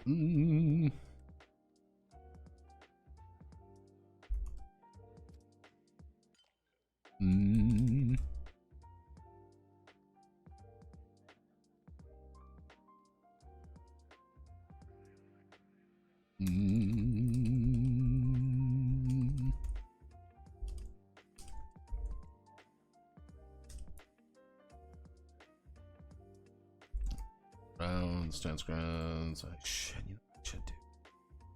should put this right here, because what we can do with this is we can blanket out the... We can blank the style. We can blank the stance modifiers, make it a bit easier. So we do...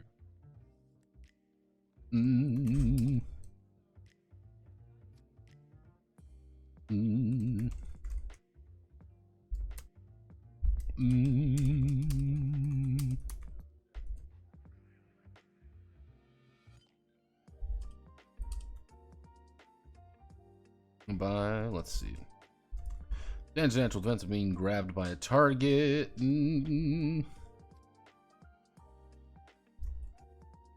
Mm.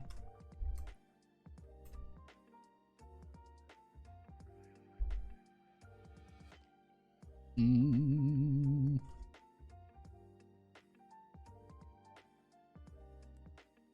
Mm-hmm. Let's see, well, in the stands, the...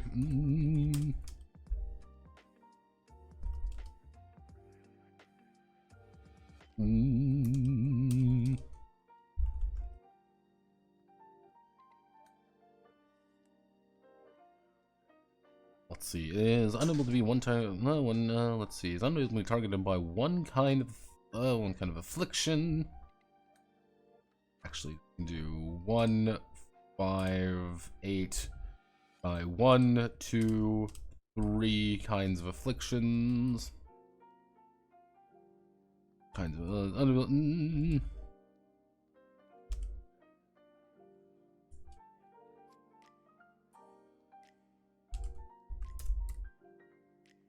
still triggers if they apply it. Effectively, you can say, I'm resistant to being on fire, but if you set yourself on fire, it's still your fucking problem. Like, yeah, like, sorry, like, you're just, this is just, yeah, not my...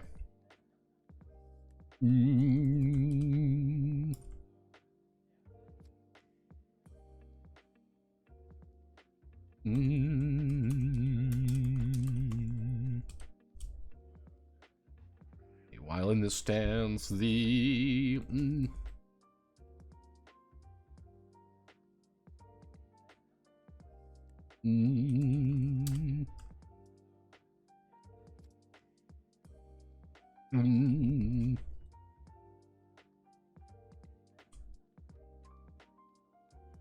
Tick.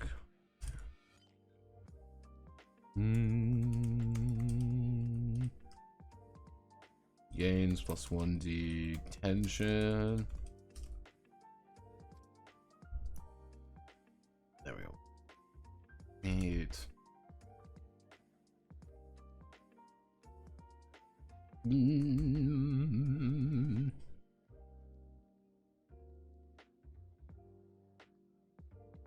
Let's see, do we have anything specific?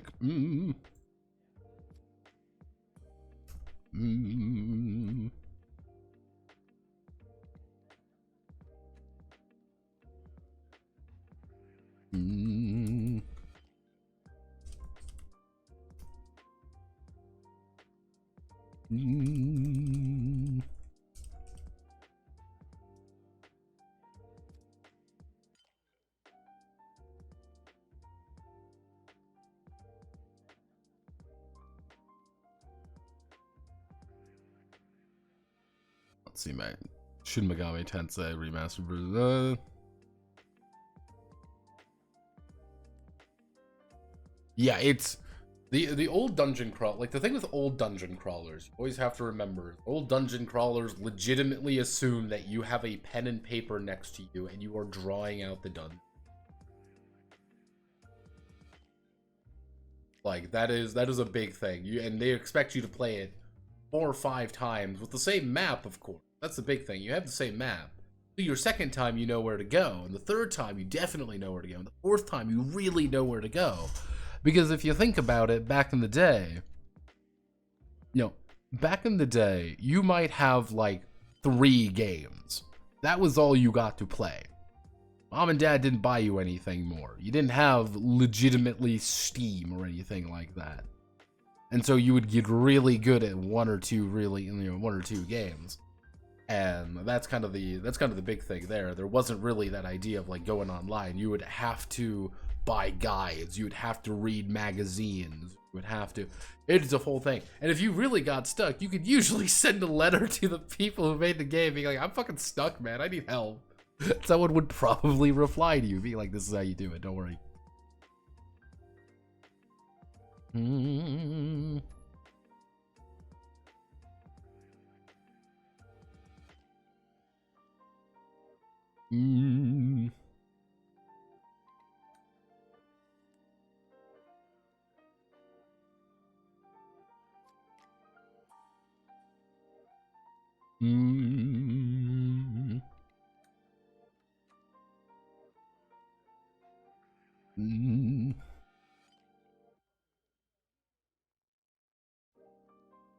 Mm.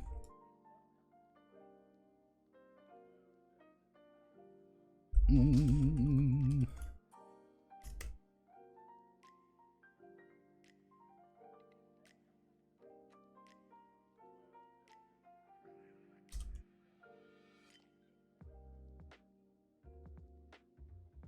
There we go.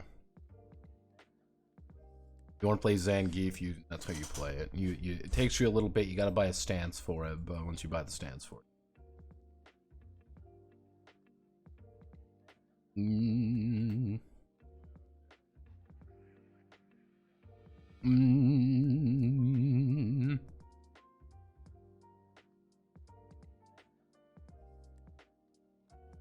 Mm.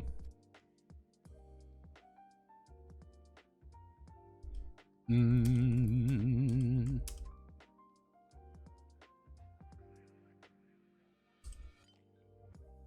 Mm.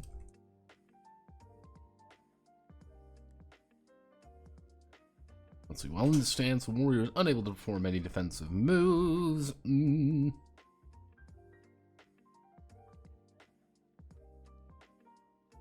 Mm.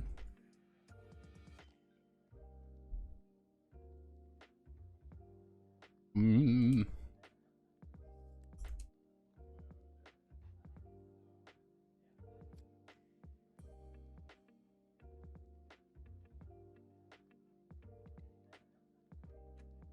Mm.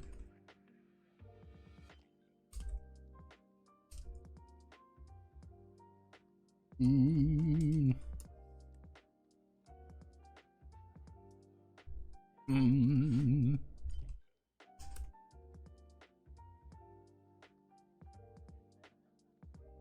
Mm.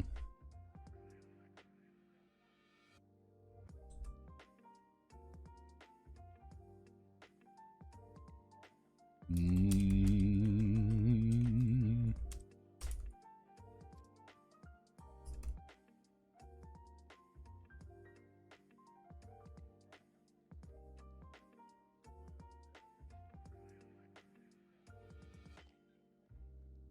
Mm.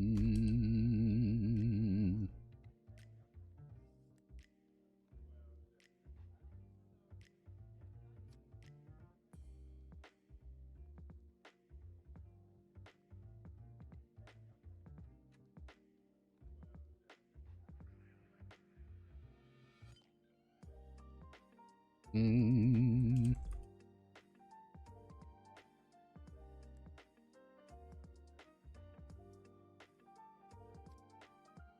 Oh.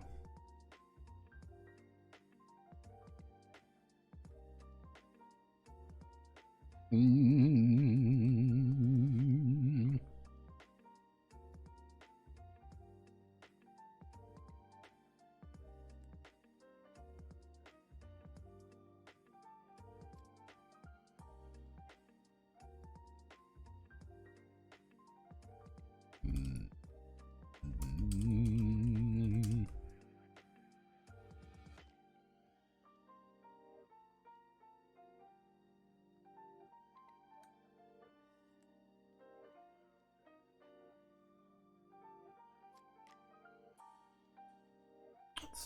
Mm.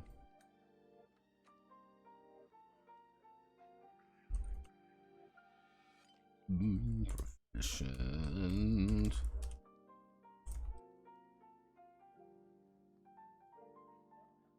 Mm. Let's see. Let's see. Cannot be. Cannot be. Mm.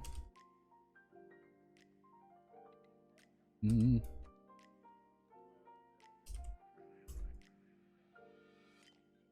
Yeah, that's why it's a zero cost thing. It's a zero cost thing because it's effectively saying I cannot be moved. No one can shove me out of my position or anything. On the other hand, no one can shove me out of my position, including myself. Mm.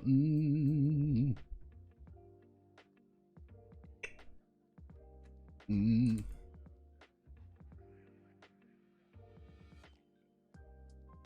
Mm.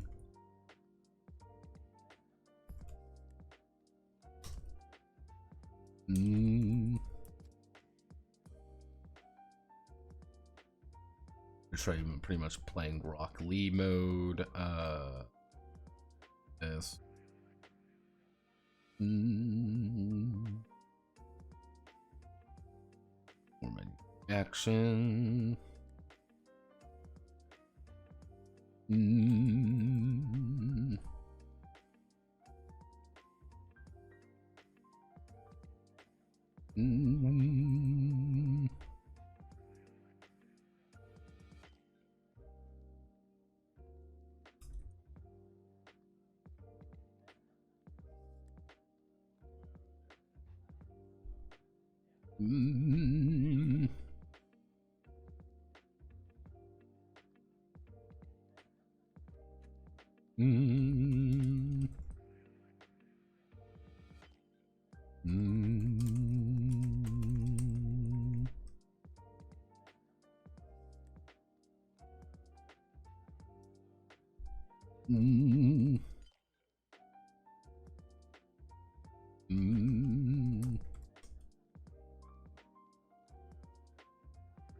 Derek Mystica.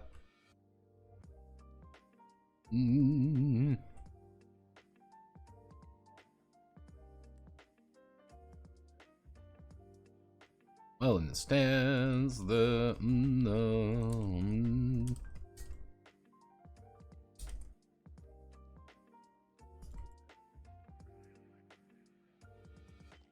we go. Yeah, Esoteric Mystica is effectively saying, I don't want to actually perform basic attacks, which is a very interesting strategy there, Chief. Let's see how it pays off. Because there are some things which require you to use different abilities and things like that, so being unable to do that is like, oh. Oh.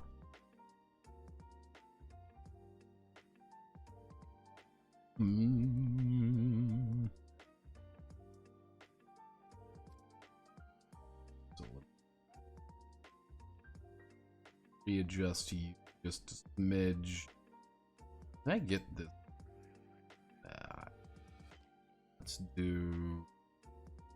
I want to hit this button. If I'm not responding, it is not because I am ignoring you, it is because I am focused.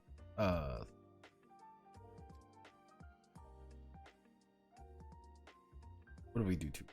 What do we do to?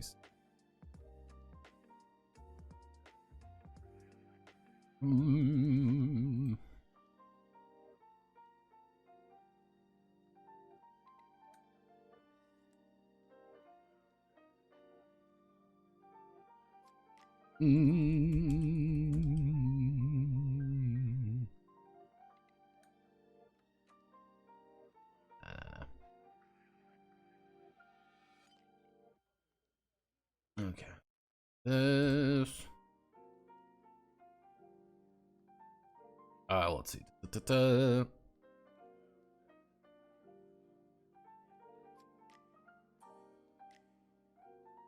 I will always enjoy comparing builds of this game, Lone Wolf Fist and Street Fighter Storytelling Day. I definitely cannot wait for the detox of this. Better get the Song of Sword Tree with full mock battle. Counter argument. Fireball!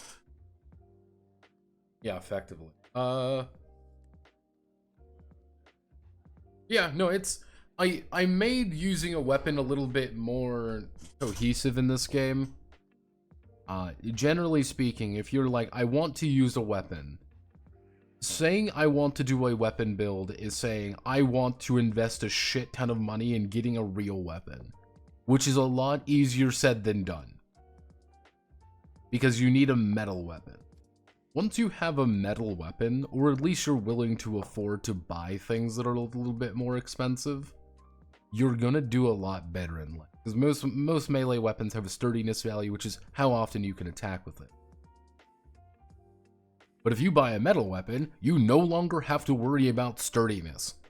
You permanently have it. It's just yours. And even if it's like, oh, it's a knife. Like, having a knife, having a fucking knife, a metal knife, it doesn't seem like a lot. It's let's see, it's 125 times 5. It's 625 barter bucks, which is quite a bit of money relatively speaking. But that's a permanent +3 lethal damage that you can conceal pretty easily.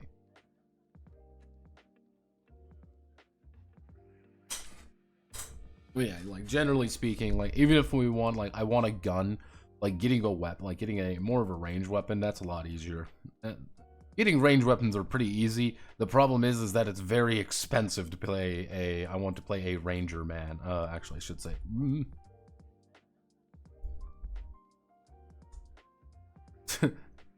I forgot about this core piece of ammo, a rock. You want to get a rock? You can get a rock on the ground for free because it's a fucking rock.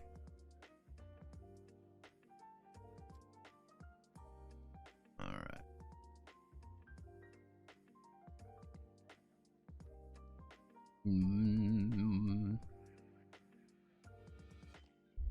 Let's see.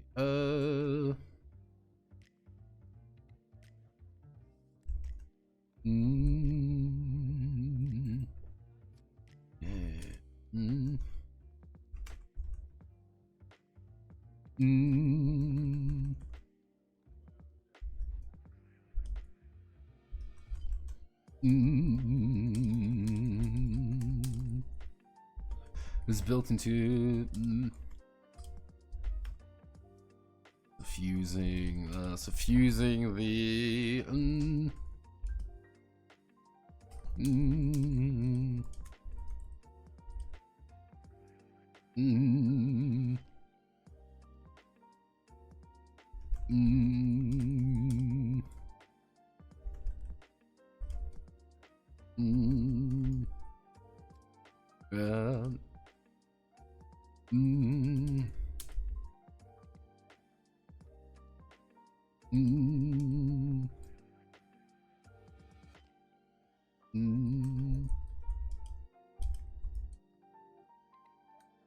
let's see. As long as they're consciously able to use the style.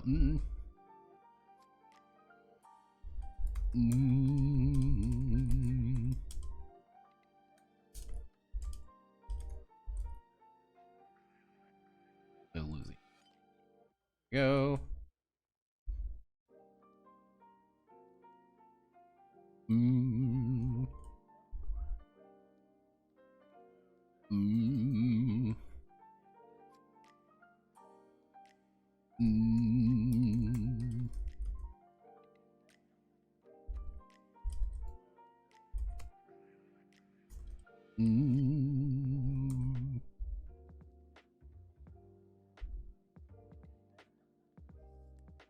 The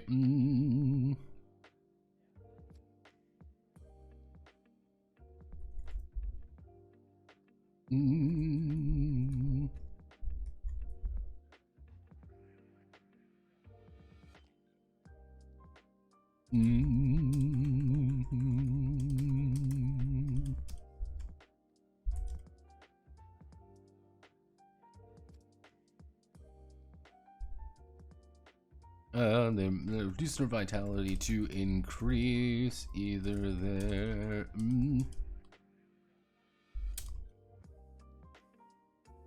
during the end of the round.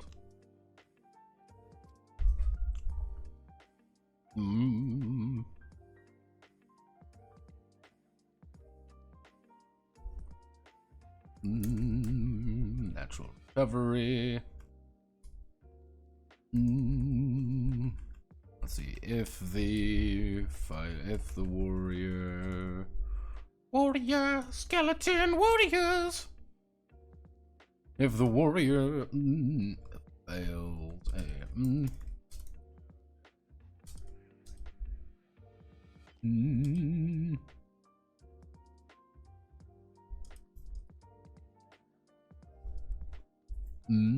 fails the recovery, they may attempt it once per round. It's effectively, let's say I'm on fire and bleeding to death. I fail both of them. I could re-roll one of them. I can say I really want to stop bleeding. Let me re-roll my bleeding. So it's like, okay, that's just like, I'm just going to recover myself a little.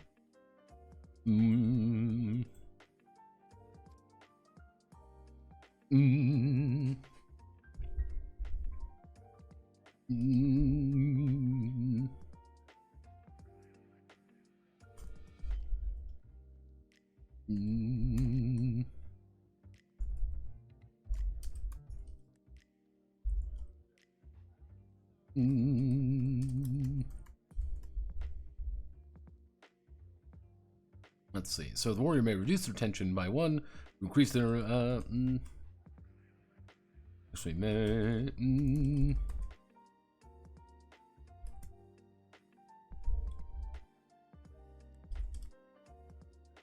at the end of the round. So it's kind of the idea of like you are burning your, it's a very high tier ability for you to say, I am going to, at the end of the round, I can spend my tension to do this. Actually, we want to do, we want to find Nouveau Humanity, Thrice Soul Standing.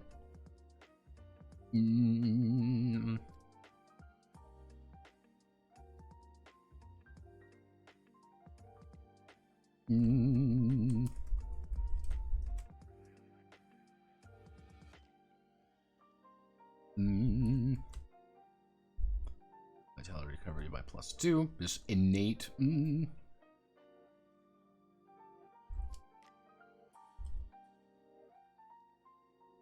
No.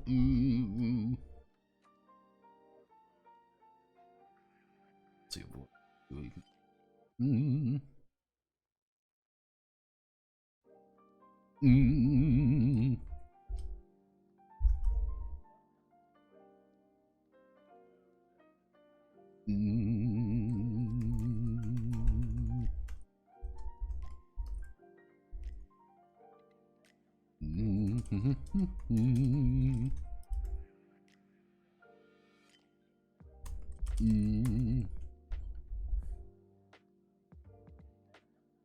Zero Hour effectively says, I want to reduce my reaction to build tension.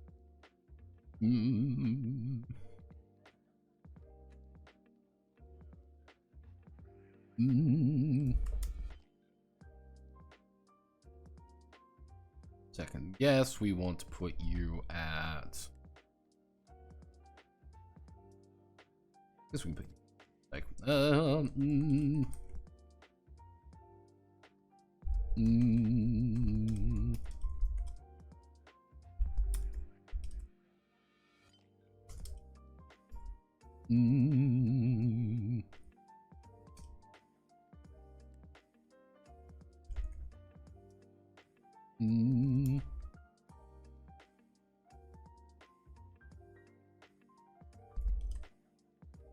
let's see, you can just say, I don't like being here anymore. I'm going to reduce my reaction by half and put myself somewhere else.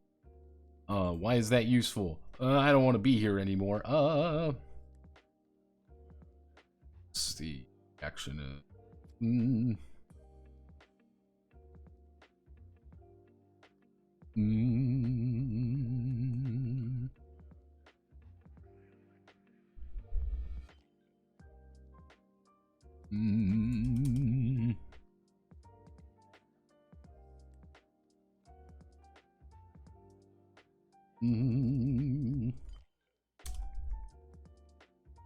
So again, second win when they need it.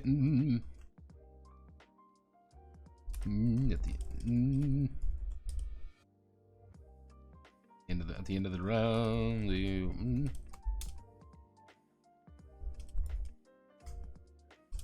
there we go. You just get a, doesn't seem very useful, but it's saying I can do this once per round. I can just give myself a shit ton of breath. Why? Because I have that. Because I have the second win. It is me saying.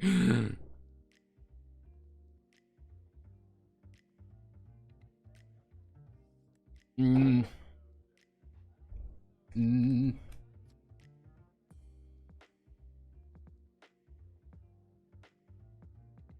can scream really loud and heal my wounds. Damn straight. In your mind, how are you tracking the various expendables during the game combat? Tokens, counters, sliders on the edge of the character sheet?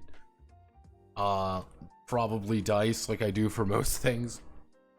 It's generally speaking, I usually do. Usually, it's I like to use a die. If I'm playing at a table, I use like a die or something, or I literally write it down because that's how I do things.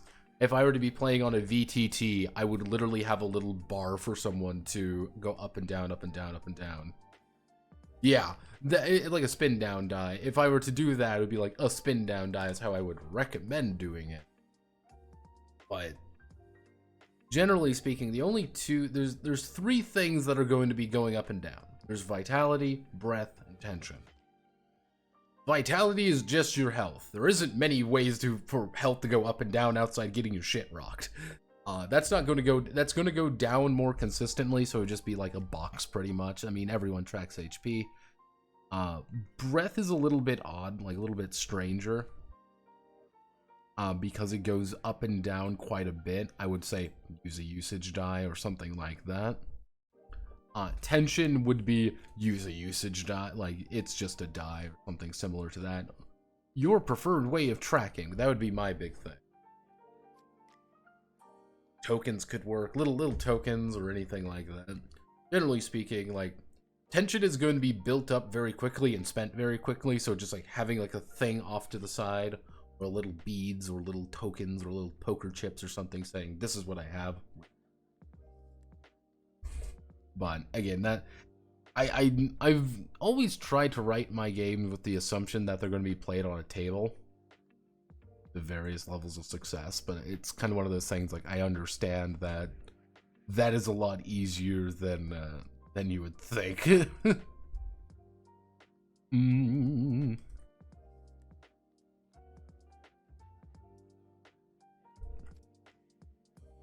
Mm.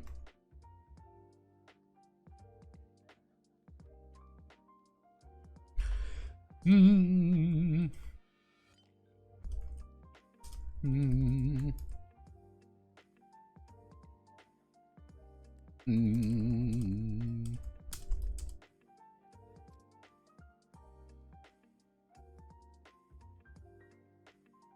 Mm. Yep, that just Joe. You get a +2 to 1 skill check by virtue of having it. Doesn't seem like it does that much, and it really doesn't, but it's saying, I want to have more this. I want to be better at doing this. I want to be better at doing this. Let's see. See what would be some other bonuses. These would just be passive bonuses that help us do things. Mm. Mm.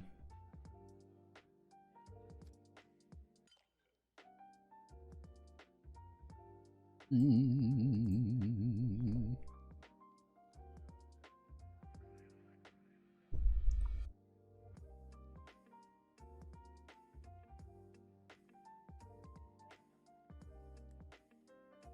Mm.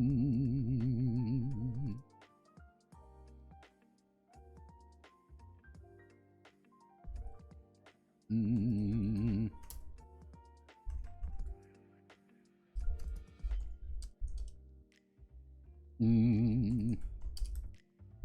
Mm.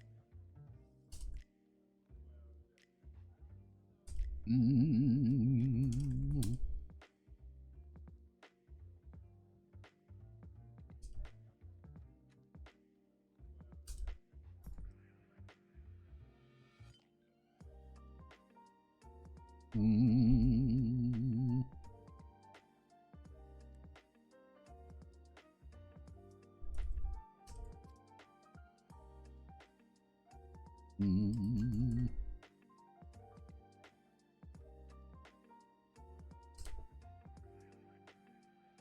Mm. Mm.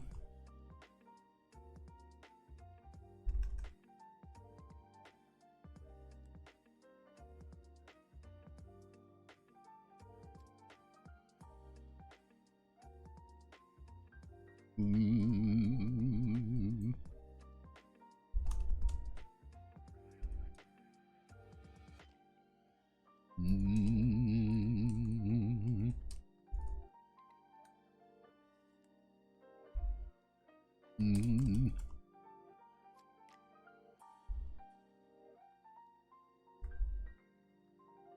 Mm.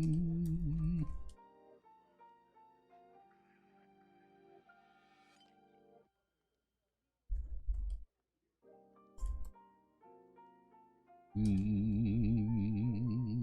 Mm.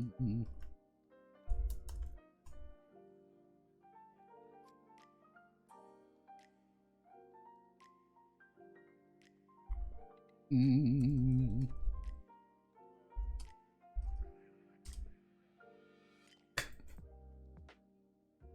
Have no fear. The purity of soul.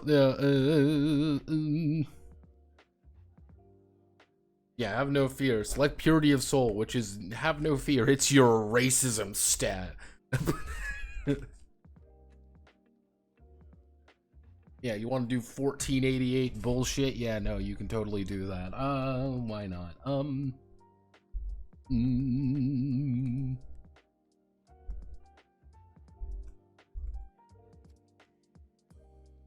mm,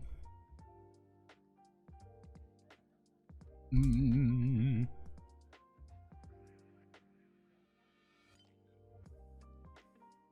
mm.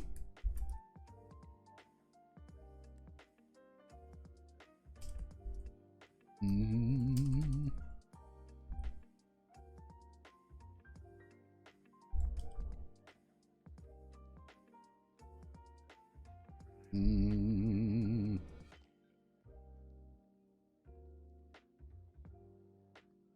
The same.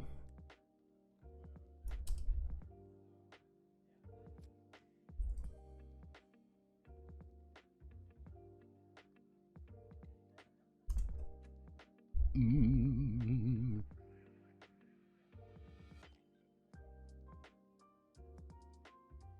Your messaging breath is royal rule to measure the effect within breaths, like energy boost. Only lasts 300 breaths.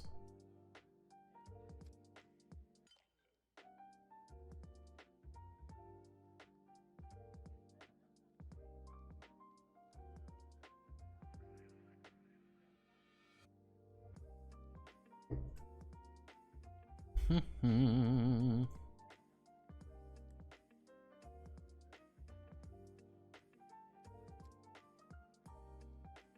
Mm.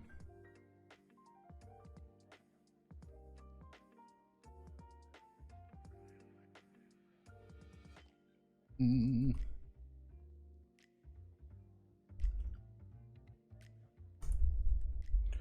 Actually, mm.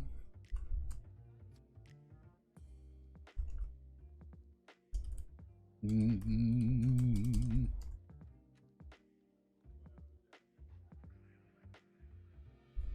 Mm.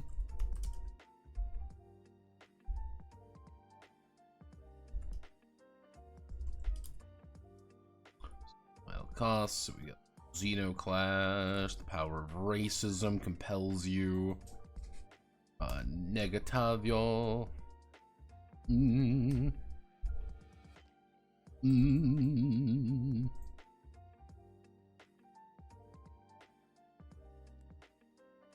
Ooh. Mm. Mm.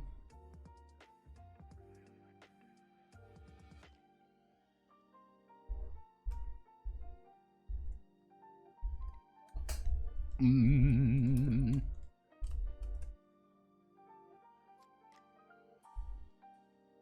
Mm.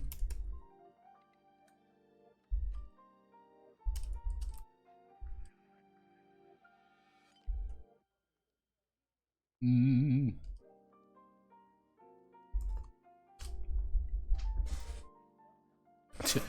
Take just a -1. Yeah, you want to do yeah, one and down. Just you want to get some extra style point. You want to get you want to do some want to make a bullshit ability. Yeah, just take struggling like 3. Just take -3 to all of your actions. Yeah, that'll do great for you. Yeah, no, you're splendorous. Mm. Mm. Mm. Mm.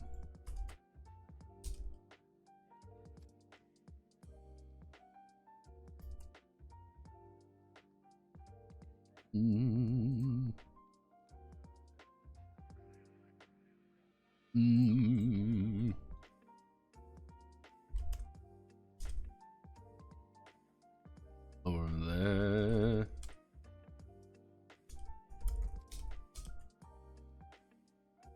Mm.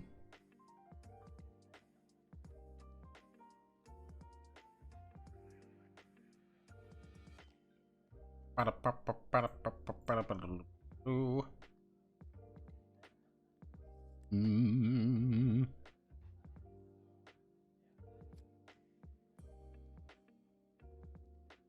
Mm. Mm. Regular. Mm.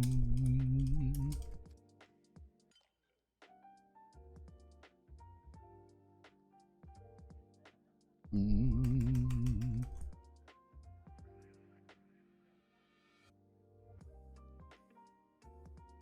Mm.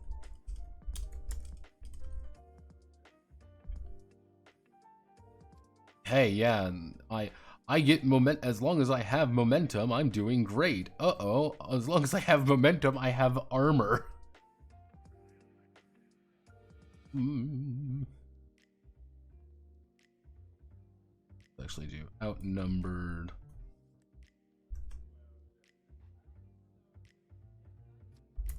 Outnumbered. Mm. Weapon tech. Stance. Mm.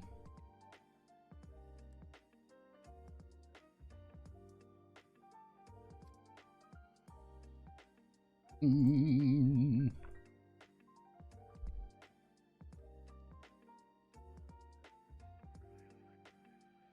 Mm.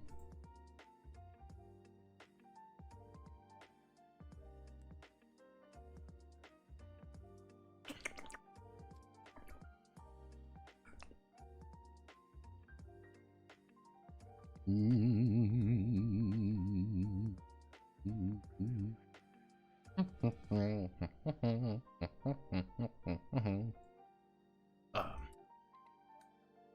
So outnumbered 3. Mm. Mm.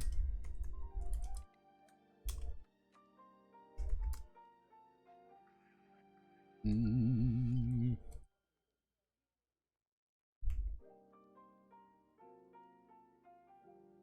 Mm.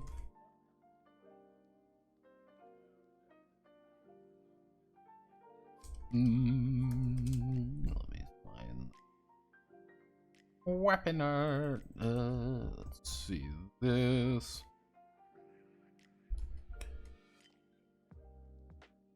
Let's see. When they are wielding any class specific.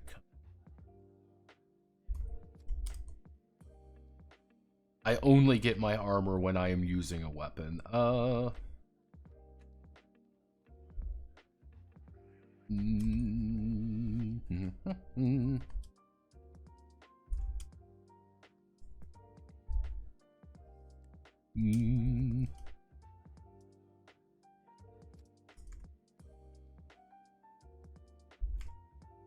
Mm.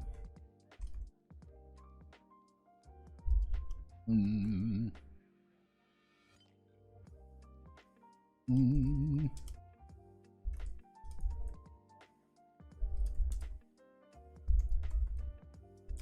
Mm.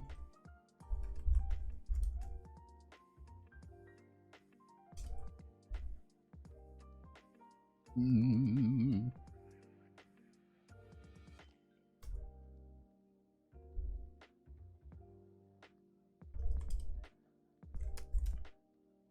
Yeah.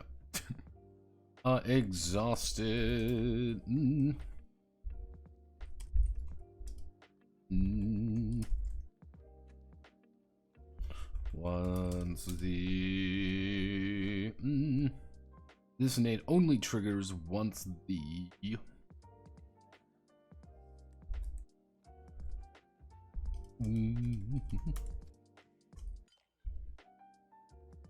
there we go. All right, there we go. Good job, everyone.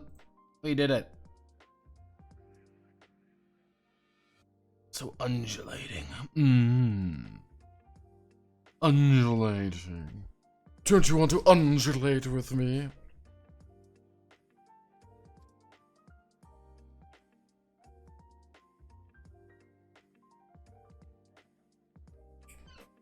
Oh, she's the one who did the big show, isn't she? If I remember correctly. She's the one who did the big show. Hello, phone. Big 1920s inspired show, if I remember.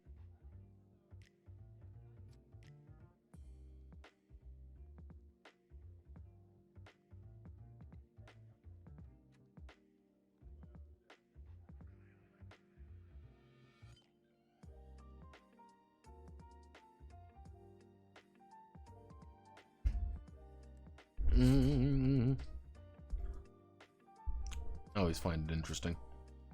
So she's a thing. There are a couple of VTubers out there who their entire thing is built on the premise of what their model is, if that makes sense. Mm.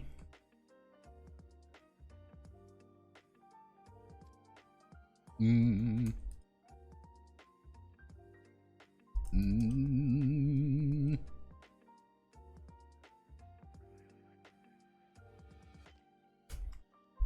Relaxing on and off. Every style has a flavor that actually a few specific calling cards that a warrior trained in the arts could reason distinguish that. Every style.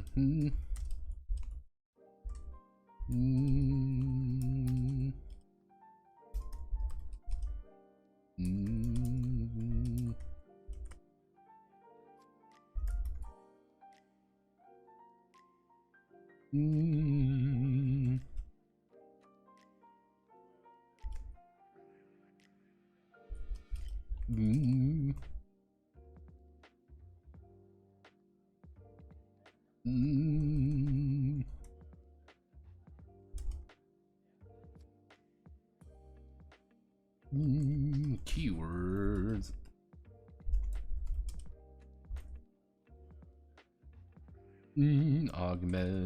Augment.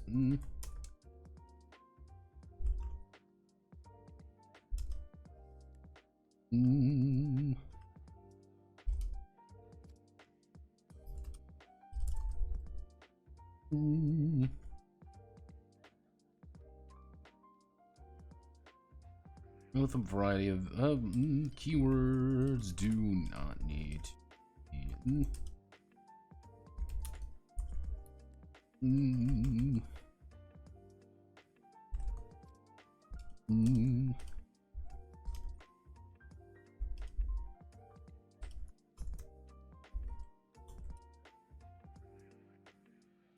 let's see. Allow me the word to mix up keywords.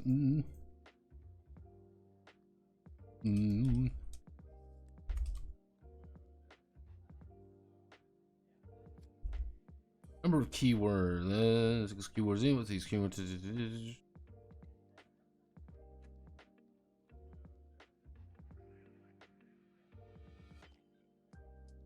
This keyword.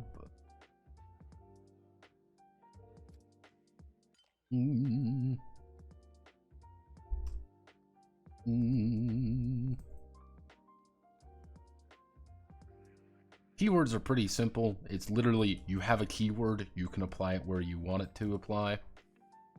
Let's see. We want to do keyword here. Okay, so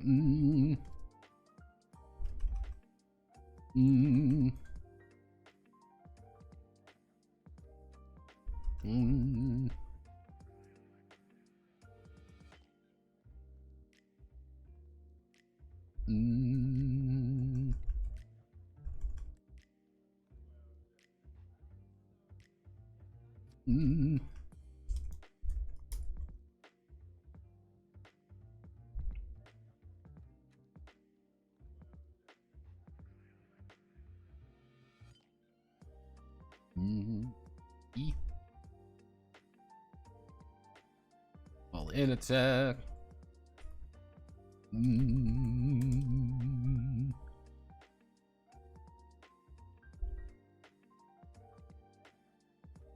Mm.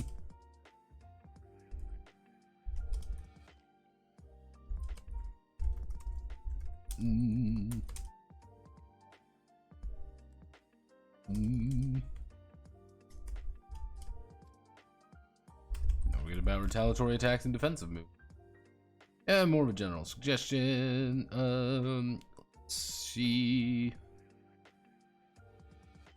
All intact style. Mm. Mm. Mm.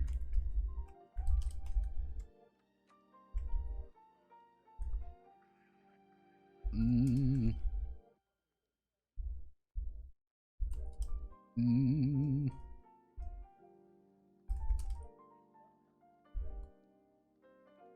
Mm. Half in total to the attack. Mm.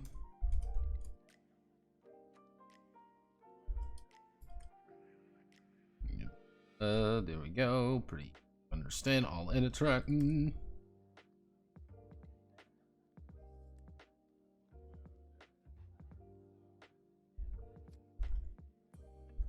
Mm.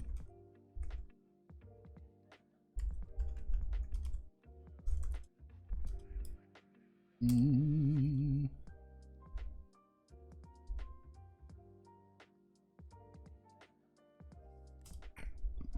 Mm.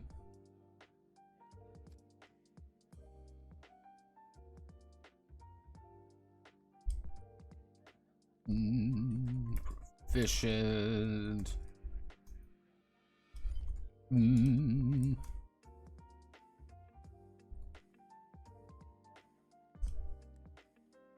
Increase their damage reduction by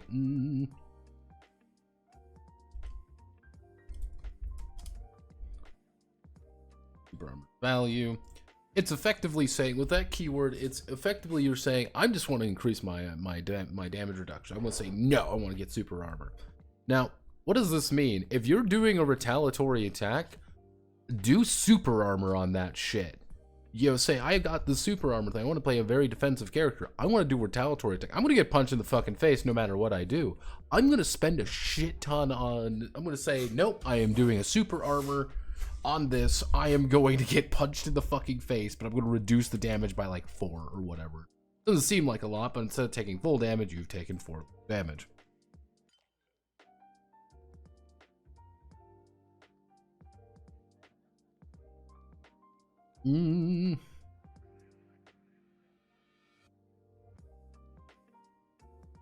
Yeah, sticking to character is the hard part right there. Sticking to character is the real fucking hard part. You would be amazed how difficult that is for some people. Let's see. Battle die.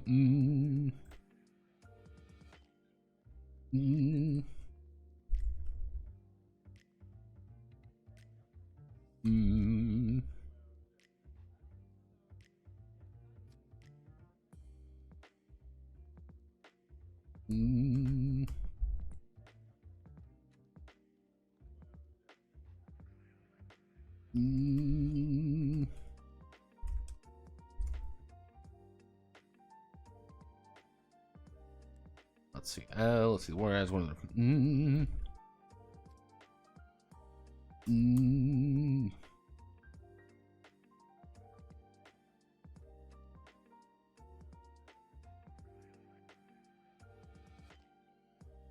It's gonna be fucking hellishly expensive. Because you know, foundations are going to be a lot higher in this game, so it's just like, yeah, that.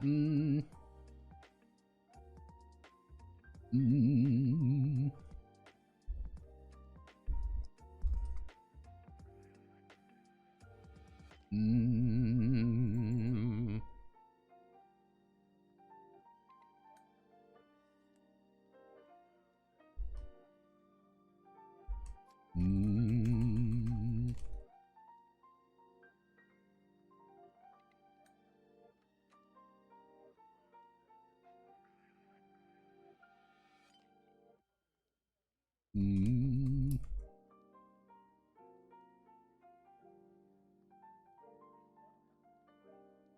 Mm.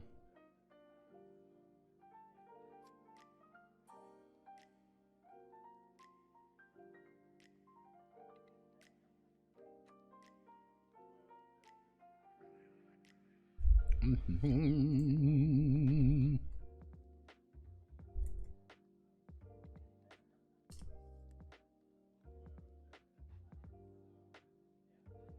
Mm.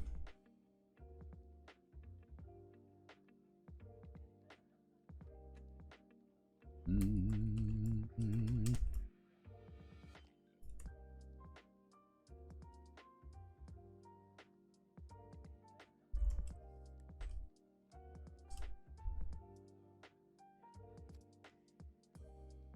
Mm.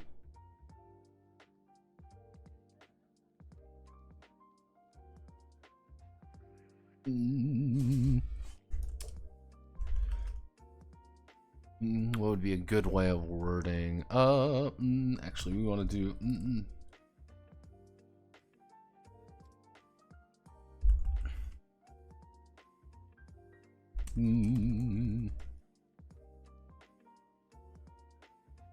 Completing the, especially completing the action.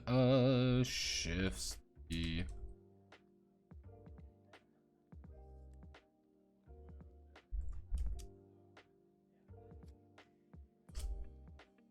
Completing this action, so you shift it. Effectively, the idea of shove is I'm using a defensive technique. I've got shove. You hit me, I block the attack perfectly. I just say no and I shove you away. You're now instead of Inferno, you're in Burning. Instead of in Cool, you're in Ice. Which you can use a little bit offensively. Actually, since I'm offensive, you can use that. I'm gonna bump that up. I'm gonna bump that up to 9. I think we'll bump that up to 7. We can dump this up to 7 as well. Mm. Mm.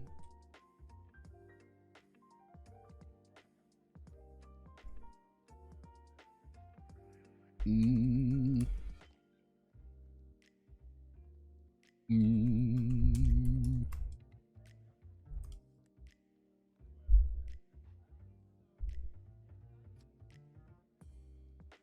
As a novice tier, reducing someone's breath by 2 by just successfully attacking them is pretty good, especially if you combine it with subdual damage, but you combine it with any kind of things and you start doing shit things very, very quickly. Let's see, we've got inflict all of these. Mm.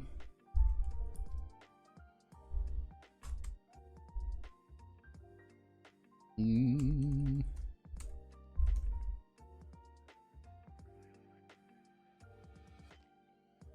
Mm. The warrior's action, the warrior's action.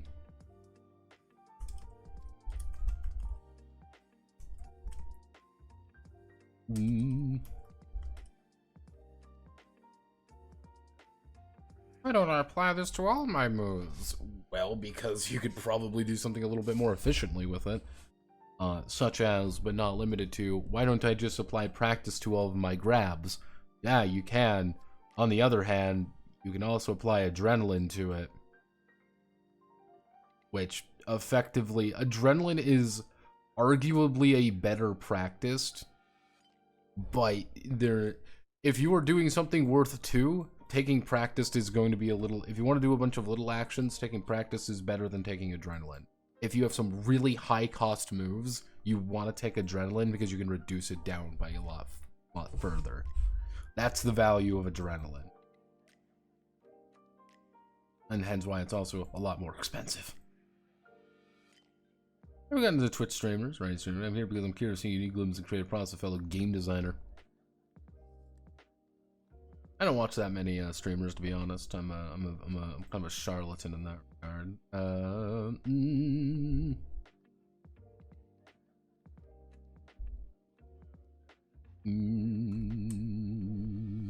Proficient.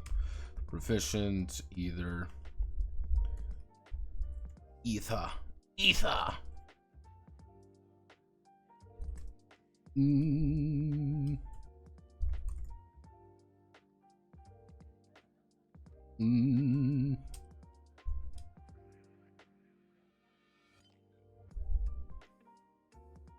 Mm.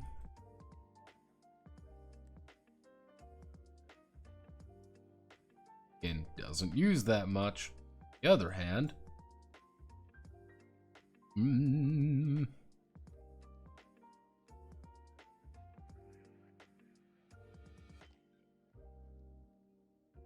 Mm.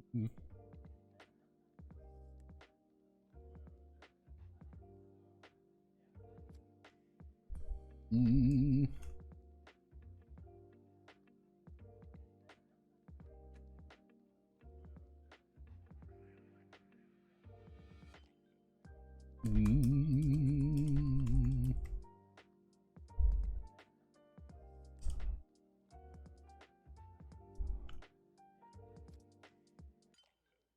Mm.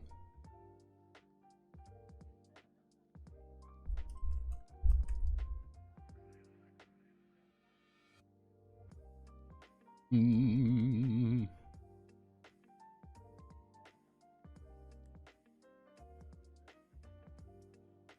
Anything else that I could let's see, is there anything else that I could use to change the nature of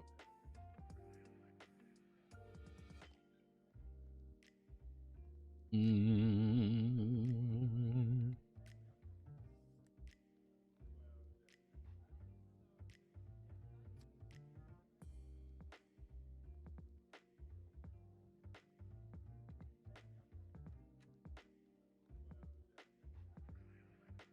Mm.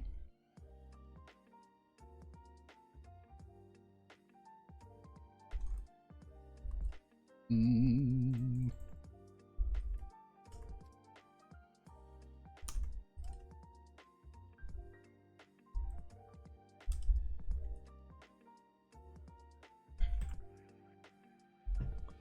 Mm.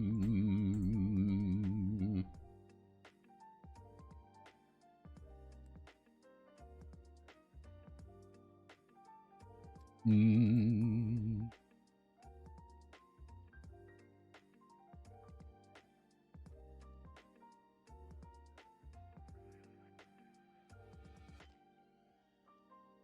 Mm.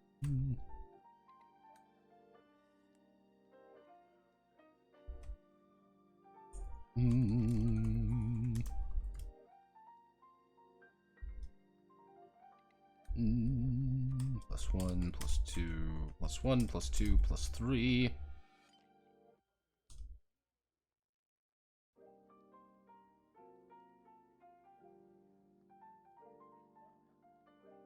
Again, not as valuable.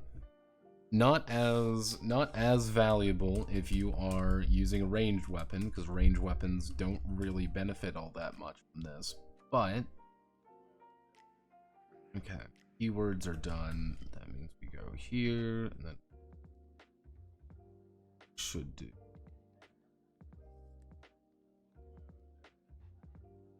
Mm.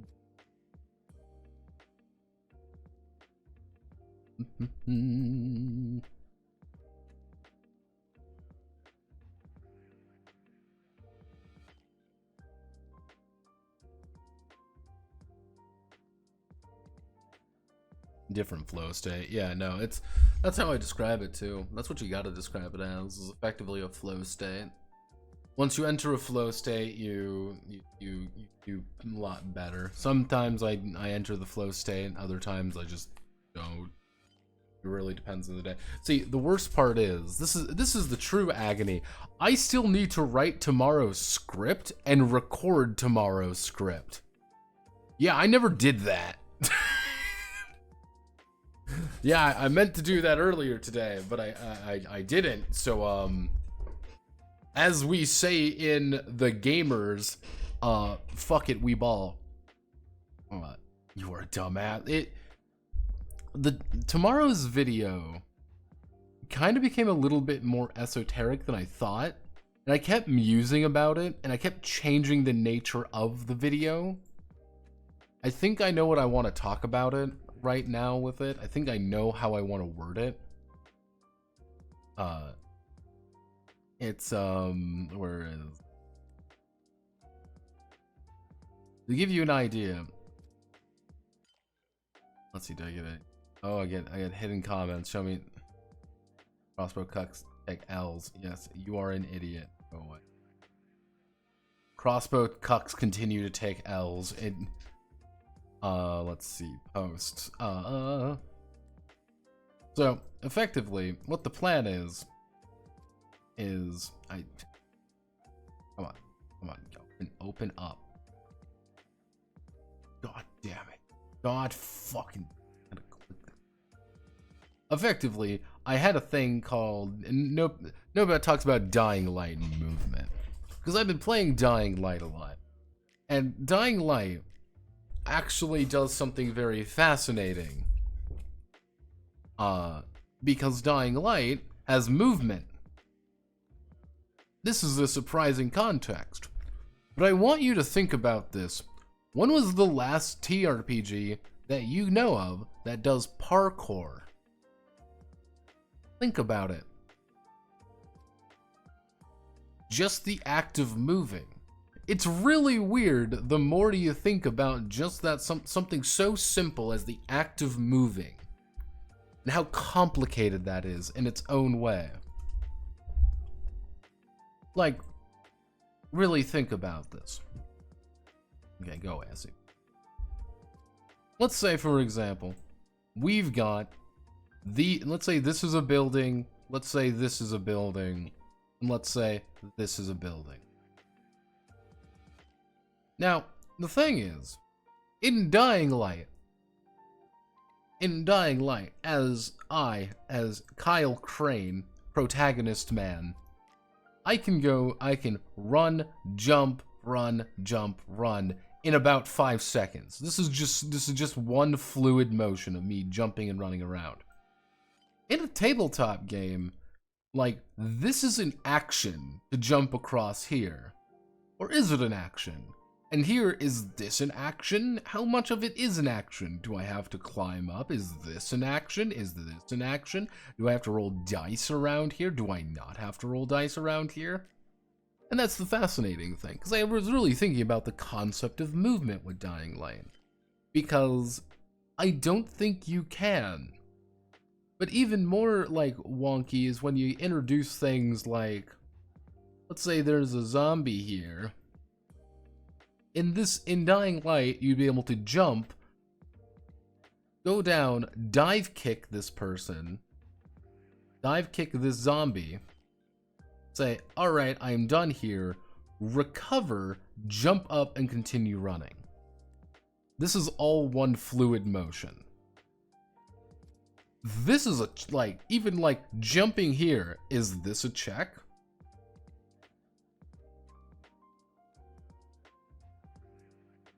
Do we need to make a check here to make the jump properly? When I'm doing my cool drop kick, is this a check? Do I land on the ground? Do I need to make a check here to recover, maybe?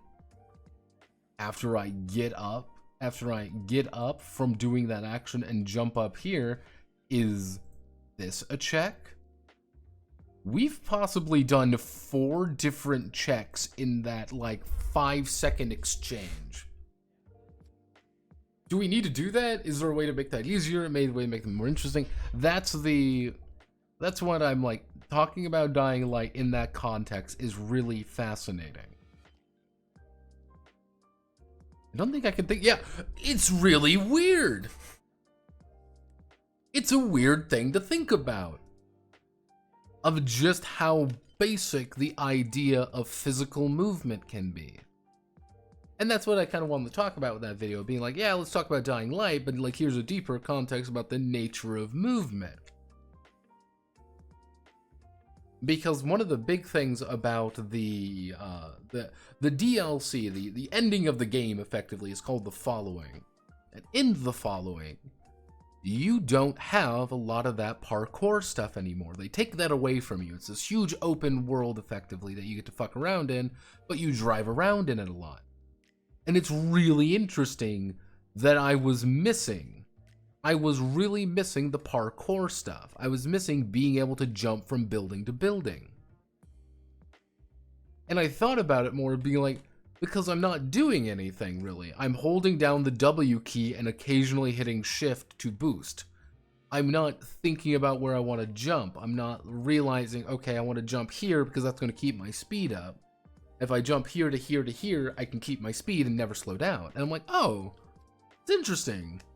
But then I thought about it being like, in a tabletop RPG, both of those actions have the same mechanical basis. You'd be making like a drive check. Okay, what's a drive check? Okay, do I have to make like a parkour check, even though one's arguably more time intensive to think about than the other? Like, it's a really weird thing to think about. And I was like, huh, that's an interesting topic for a video. But then the Following kept going, unfortunately. That DLC takes for fucking ever. Let's see.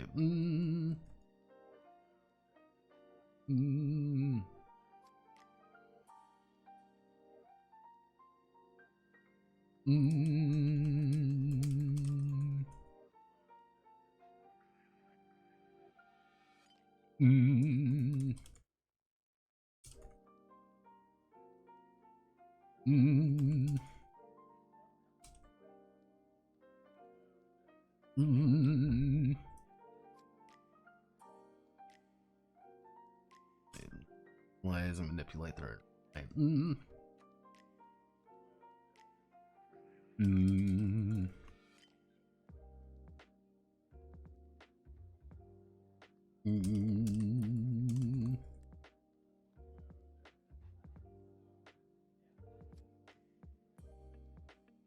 The ultimate expression.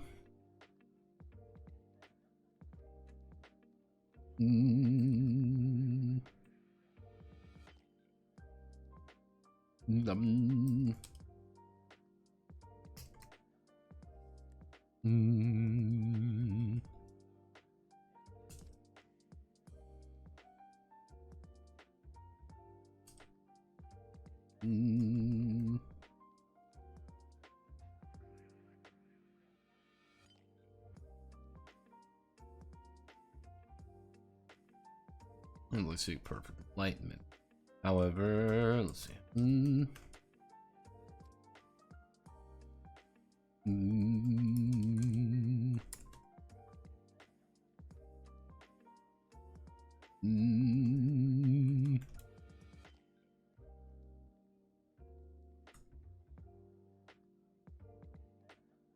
However, the road to martial brilliance is paved with bloodstone and and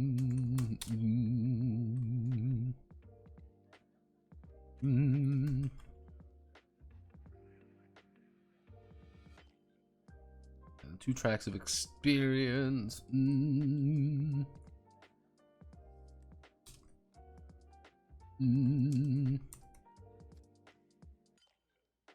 Practical experience. Practical experience. The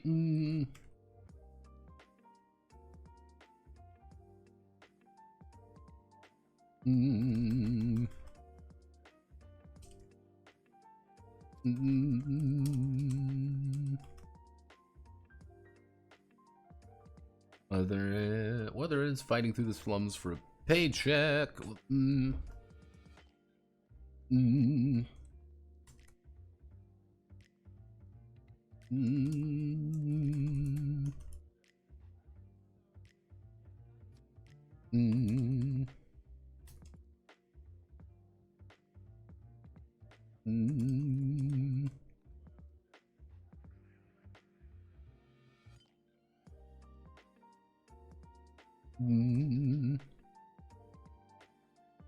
Measure of their power toward.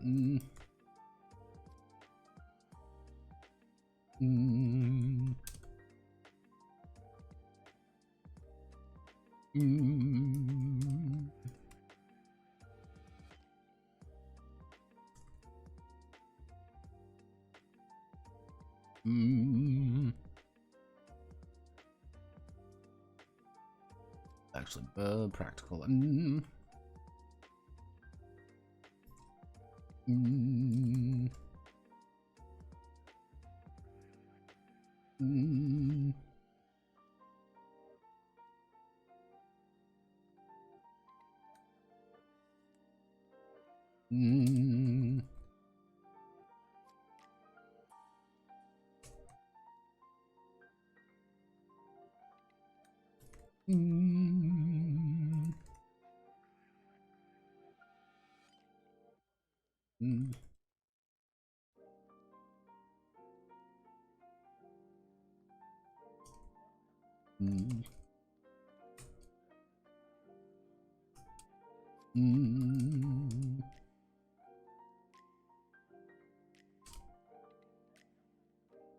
Bottleneck.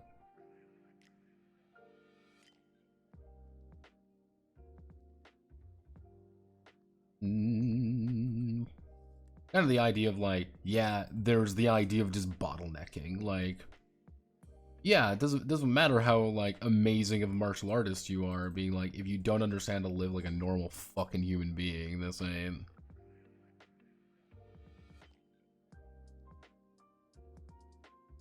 I might get rid.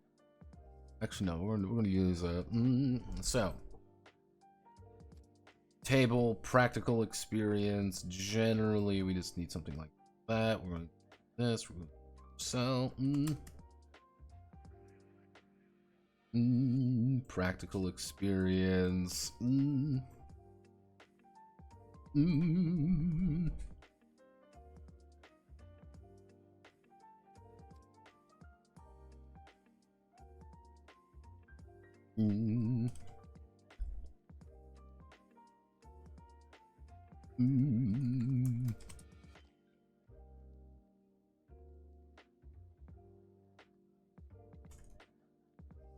Attending a session of Festive Chaos. What? Yeah. Most basic way to get experience points. Just fucking show up. Like, amazing. Difficult to ascertain the difficulty of attending a session. Far more difficult than some. Attending a. Okay, so basic idea. Actually, do. I'm actually bringing up Metal Saviors, and yes, we're bringing up Metal Saviors, because...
Yeah, even if they didn't know about it, like, then we do.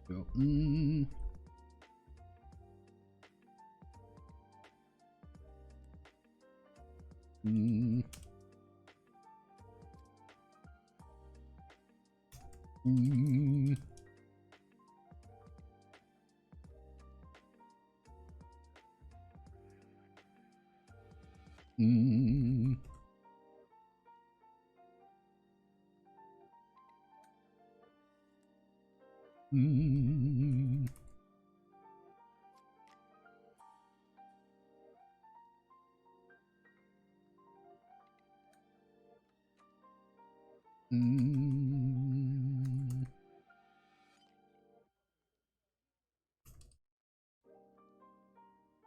Mm.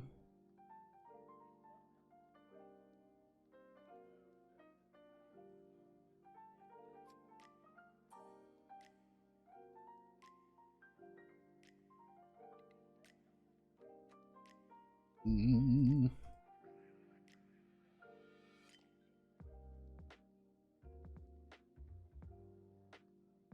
Mm.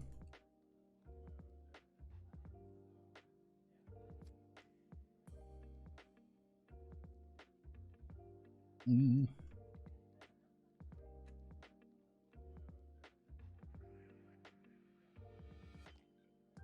Mm.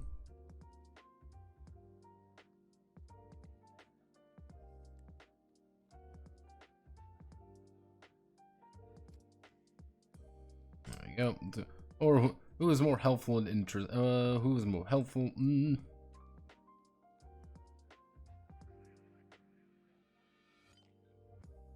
Mm.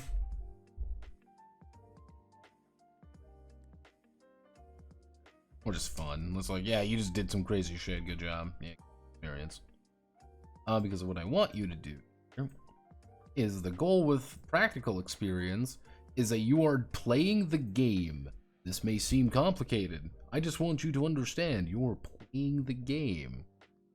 Or you're coming up with things that are not necessarily combat oriented. Jobs are going to have combat for sure. They aren't necessarily combat oriented. I want you to role play. I want you to plan things out. I want you to vote on who's doing well. Because what's going to happen there is saying, hey, I want you to get invested in your character. That's what practical experience is all about.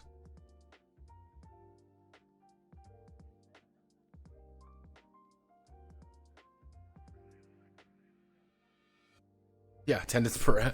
I've been noticing.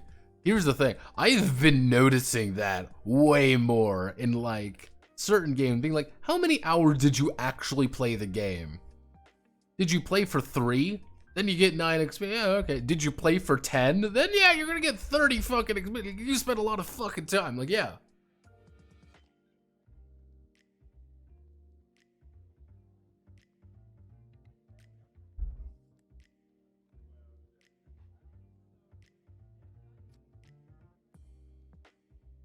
Oh god. Ow. Ow.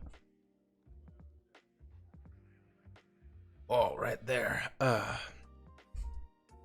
Mm. Mm.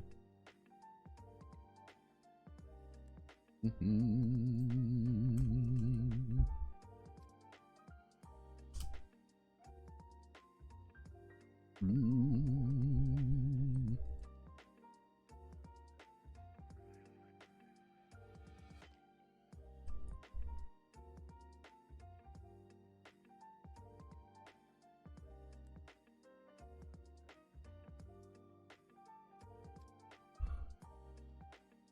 Mm.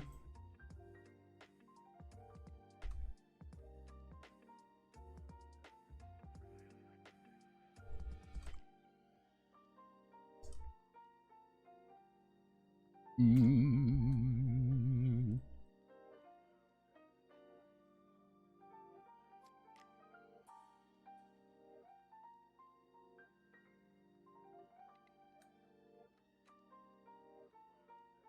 Incremental.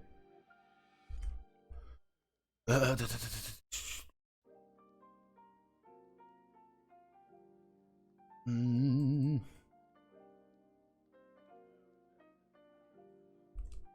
Mm.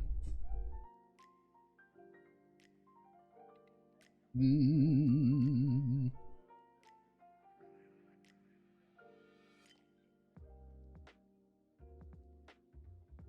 Mm.